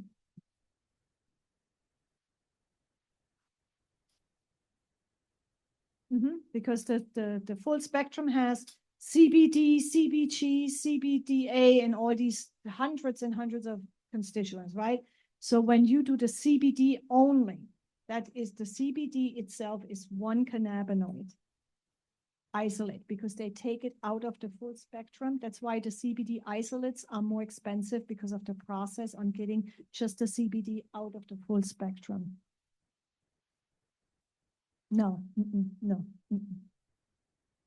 Yeah, the CBD isolate and the company should put that on there. If it is full spectrum, you will have a trace of THC in it. A little, you're not going to get high. It's just that legal amount they're allowed to have, but it will show on some blood work when people get tested. Yeah. We have a question right here. What is your thought on elevated inflammatory markers like for rheumatoid and lupus? Did you say medications or? No. What's your thought in terms of herbal remedies for inflammatory markers for like rheumatoid and lupus, but yet you're not having any of those, but you have the high elevated numbers or markers for those things? So again, what are you eating? What are you consuming? What medications are you on? And if you can eliminate those and those numbers, and you will feel better that inflammation goes down. Herbally, you can do turmeric, you can do even cayenne pepper again, right? But turmeric, pepper, cinnamon, and ginger, those three together are really good anti-inflammatory for a whole lot of things. And add a little bit of coconut oil. That will help with that. You can also do for pain, white willow bark, right? I put it in here because people, that used to be the original aspirin, white willow bark, right? And that helps with inflammation and other things also. Yeah. So herbally, there's a lot of stuff that you can do even, and remember again, autoimmune diseases are inflammation in the body. So but you have to stop the things that cause it, or otherwise it gets worse and worse and worse, right? Yeah.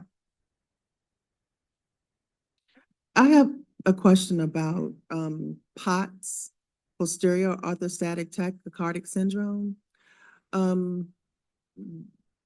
My daughter has that, and she's already on salt and tablets and drinking a lot of water, which is hard to get into a teenager. So, what salt is she on? say it again. What salt? It's pharmaceutical or herbal? I mean, like Himalayan salt or? It's not Himalayan. No, it's, oh, hold on. It has other electrolytes in it as well, besides just the salt, and it's Vita something. And I can't think of it right now. Okay. But it came off Amazon, but it gives her enough salt, but it also gives her other electrolytes. But I'm not sure what to do. It's sporadic with her, and the blood pressure is very low in the morning. So when you wake up after you slept all night, she is about to feel like she's about to pass out. How old is she? She's 16. And she was diagnosed at 14 after we went to a cardiologist because her heart, the tachycardic part, and then the blood pressure would drop really low in the mornings. And then by the evening, she's fine. Was this before or after COVID vaccination? Because that's a big thing since COVID vaccinations and some others. But I think she's only had one COVID vaccination. Which one? And so I'm trying to think. It can come from other things also, but because of the studies I did with COVID and because of all the stuff I see from Germany and everywhere, POTS is one of those big things that happens. But then I would want to know a little bit more about her and where I would want to talk to her because there's a lot of stuff teenagers do that cause a lot of things. And when I talk to them without the parents in the room, I get a better understanding. And that's just sometimes what it is. When Yeah, kids, she you know. sees a POTS specialist. Mhm. There's only like 2 of them in Maryland that we know of. So I always offer, I don't need to be in the room, whatever questions you have to ask, please. Yeah, But she always because- says, Mom, stay. But I know her diet is not the best, even though. But those specialists, again, they are pharmaceutical driven. So we want to know the God-given thing, what is really going on with this young lady, Right. right? What happened? What vaccinations did she get? And not just the COVID. We can go all the way to 3-4 years prior where it didn't affect her body yet, because a lot of people always think that these side effects that you have when you go get your shot, that it's only within that day or a couple of weeks. No. That can be 1-2 years. Her body did go through some type of change around 12 years old. She had this really long hair, thick, long hair, and something happened with her body.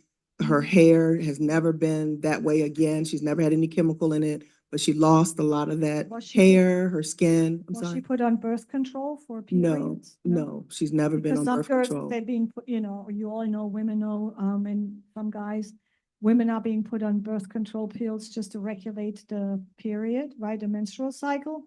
And sometimes that can have something Right. to do with it. No. But she was not on that, or even an antibiotic, She had been on antibiotics off and on for like things like strep or something like that, the common stuff that kids get, but not prolonged, maybe 7 days, It doesn't something like that. matter because it still disrupts the immune system. And see, this is the thing when my father just died in December, 31st December.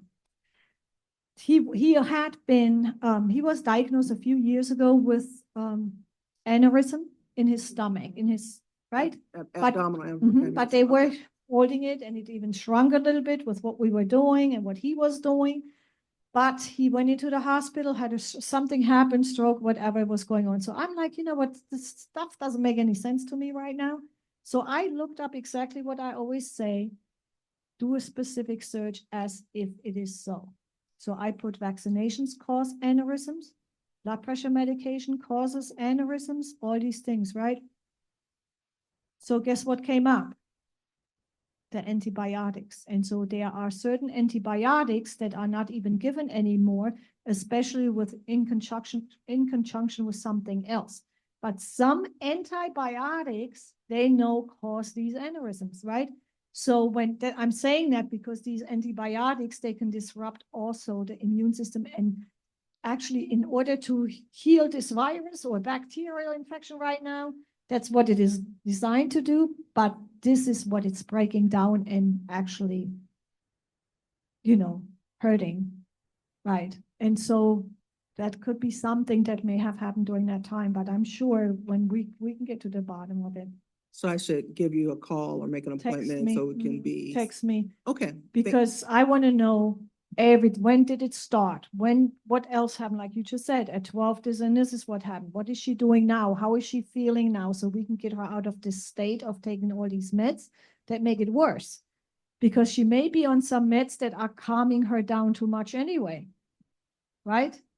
So, the only medicine she's on is the Midodrine to bring the blood pressure up, but she's not on it on a regular dose. It's like PRN.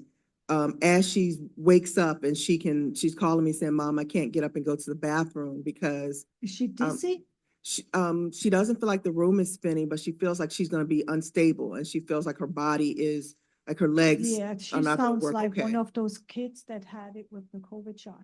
In Germany, they have a lot of research on that in Germany, where young kids, athletes, running, all the stuff, COVID shot, in the bed, they can't even come out of the bedroom. Some can't have the light. Some of them can't even walk. Somebody can't even walk up the stairs anymore because their blood pressure goes so down that they could die at any moment. So, and that is since the COVID shots. Yeah, she'll have these episodes where Let's just out see of the what it blue, her is. heart is just. We can see what it is and do some cleansing, blood cleansing and stuff and tissue and see, get her out of that anxious state too, because that's what she's in also. Because she never knows if she's going to pass out or not. That's a fear. Yeah, yeah. Mhm. Anybody else? Question. But the nuts, okay. We should consume nuts, seeds, and so forth. They have healthy fats in it, right? So with Alzheimer's disease, yes, it helps because it brings the fats back, but you cannot be on a statin for anti-cholesterol and use your nuts, right? Because it's going to kill the fat.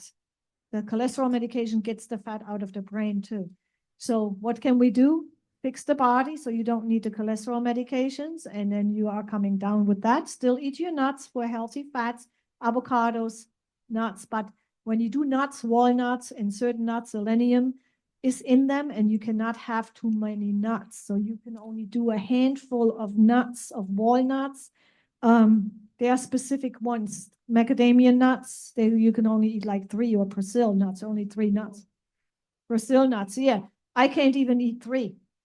Because the one time I was eating those, I'm like, what is wrong with me? Why am I feeling so weird?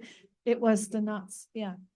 Yeah, these things are healing and powerful, right? We would never think. I know we need to get out of here. We got 10 minutes to lock up. Just a quick question. You were mentioning about the pain. One of the things to do is to do find out what's causing the pain. So are you talking about like the diet or something else? So yeah, what I do when you come to me and you say, you have pain, then I look at you and say, okay, what are you doing? Was it an injury? Because first I need to know if it was an injury, because that goes quicker.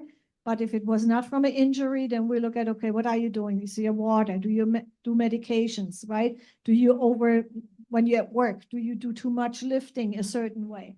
I want to know what it is so we can fix it.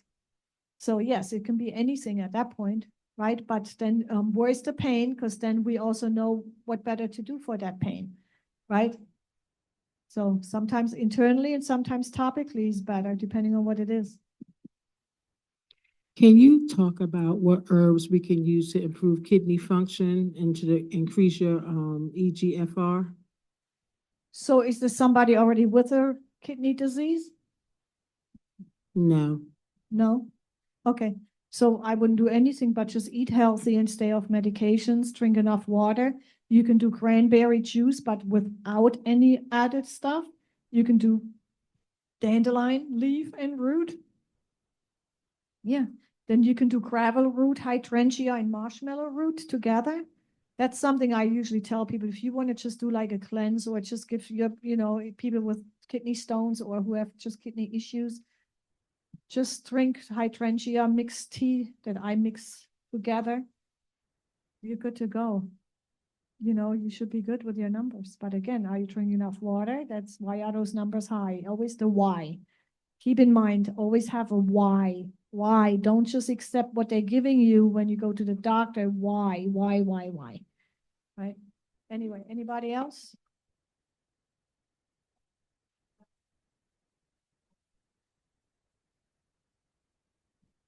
Yes, so we have systemic enzymes. Anybody heard of digestive enzymes to help you with your food? So it is in vegetables, it is in fruits, it is in herbs, certain ones. Those same enzymes and more, they are natural, like nattokinase, right? And serrapeptase. So there are different types of enzymes used in a specific way. In Europe and I think Asia, they've been using certain systemic enzyme therapies, a mixture of enzymes to break down the black and everything in the arteries. It breaks down scar tissue. It breaks down psoriasis, cancer cells. It breaks down gray matter in the brain. It's good for Alzheimer's disease and dementia. I think I said that. And then, so the enzymes, they are working in partnership together and they break down all these things in the body, and it's like a cleanse and it flushes it out naturally. So people who would have to have a surgery in their shoulder, they don't need to do that. They take a systemic enzyme therapy product, I only recommend Ultimate Metabolic Formula. That one, because I know it works, it releases everything out of the body by having an increased bowel movement. It helps with endometriosis and sometimes with fibroids and other things. So it's systemic enzymes, but you have to take it on an empty stomach. In Europe and Asia, they have been using that. They didn't have to put stents in people, right, in their hearts and stuff. So used a certain way, they can heal the body and break down a lot of debris and dirt and scar tissue, heavy metals, to flush it out of the body. And it reduces pain, because while doing that, it reduces the inflammation. Therefore, you have no pain, like sciatica nerve pain. Also, it works with that also. But when you use it and you eat, then it turns into a digestive enzyme. So you have to make sure you take them on an empty stomach for the therapy that you want to use it for. The Dandelion Herb Shop has them. Yeah. I'm there on Tuesdays. I usually encourage people only come when I'm there. The reason why is because I want you to get what you need and not be talked into certain things because of what they know. If I know you and I know what you're going through, I tell you what and what not to do, because there are a lot of products even in that store that has other ingredients that I would never take. And therefore, if I'm not taking it, I'm not asking you to take it. Right? Because all in the name of making money, we're not doing that. We are eliminating and then adding things that work as a therapy. You're not staying on that stuff forever either. Does that answer your question? Okay, I think Karen wants to go home. Okay, one last question. Here we go. A random question. How about an abscess on your tooth? Clove. Okay, more details, how or whatever. Clove or actually garlic. So you can use garlic, a clove of garlic, cut it open, slice it, squeeze it a little bit, the juice in that. And you can put the whole thing on wherever the gum issue is, your abscess. Yeah, so put it on there. It's going to burn, but it's going to take pain away, and it can heal the inflammation and the infection in that abscess. Clove. So you can make clove tea, but I tell people get clove essential oil. I use only doTERRA because they don't have pesticides and herbicides. They've been tested for that. So you can put the clove on your finger. Just clean your finger first, put some more on there. And because it's also the antimicrobial bacteria, and then put it on there. Keep putting it on there, or do oil pulling. Look that up. But use the clove essential oil, put it straight on there. If it is too hot, use coconut oil or olive oil with it, and then rub it on there. When you brush your teeth at night, in the morning, or throughout the day, just squish with it a little bit, just to keep that constant cleansing going until it is gone. Even if you have toothache really bad. Cloves, clove oil, but if you do not have that, cut that garlic open and put that on here. It will relieve the pain.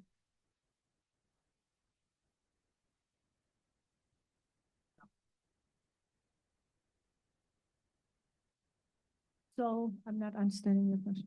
Okay. The bleeding gums. So again, what are you doing? There's a bacterial or something in there in the biofilm. You need to get rid of that. Because when we go under the name of getting our teeth cleaned, that's another procedure that should never happen. Because what do? They go in there and they lift your gum. Then they do the water pressure. There's bacteria and parasites in that water. So some people have a lot of issues after they get their teeth cleaned because of that reason. So when I go to the dentist, I have coconut oil, clove oil, and I mix it. And before I go in, I squish. And right after they're done, I'm doing it again, just to get the bacteria and everything out before it can do any damage. That's where a lot of people have the receding gums and all. That's because the bacteria gets under there, then we have that biofilm again, and then the breakdown starts to happen.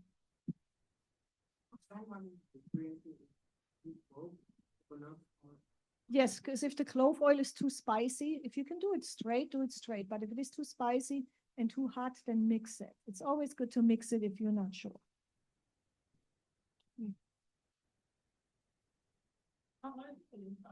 It depends on what oil you use. If you use castor oil is 5 minutes coconut oil, you have to do it longer, like 10, 20 minutes. Mhm. Okay. All right, yep. All right, thank you, everybody. I know we've had a lot of questions, a lot of information. Thank you so much. Very knowledgeable, and thank you for those experiences that you have also provided for us to show that things are working. I want to thank you so much for coming and providing your information to us. And I know there's a lot of people here today and a lot of people asked questions, but a lot of people learned a lot of information. So I just want to thank you for that.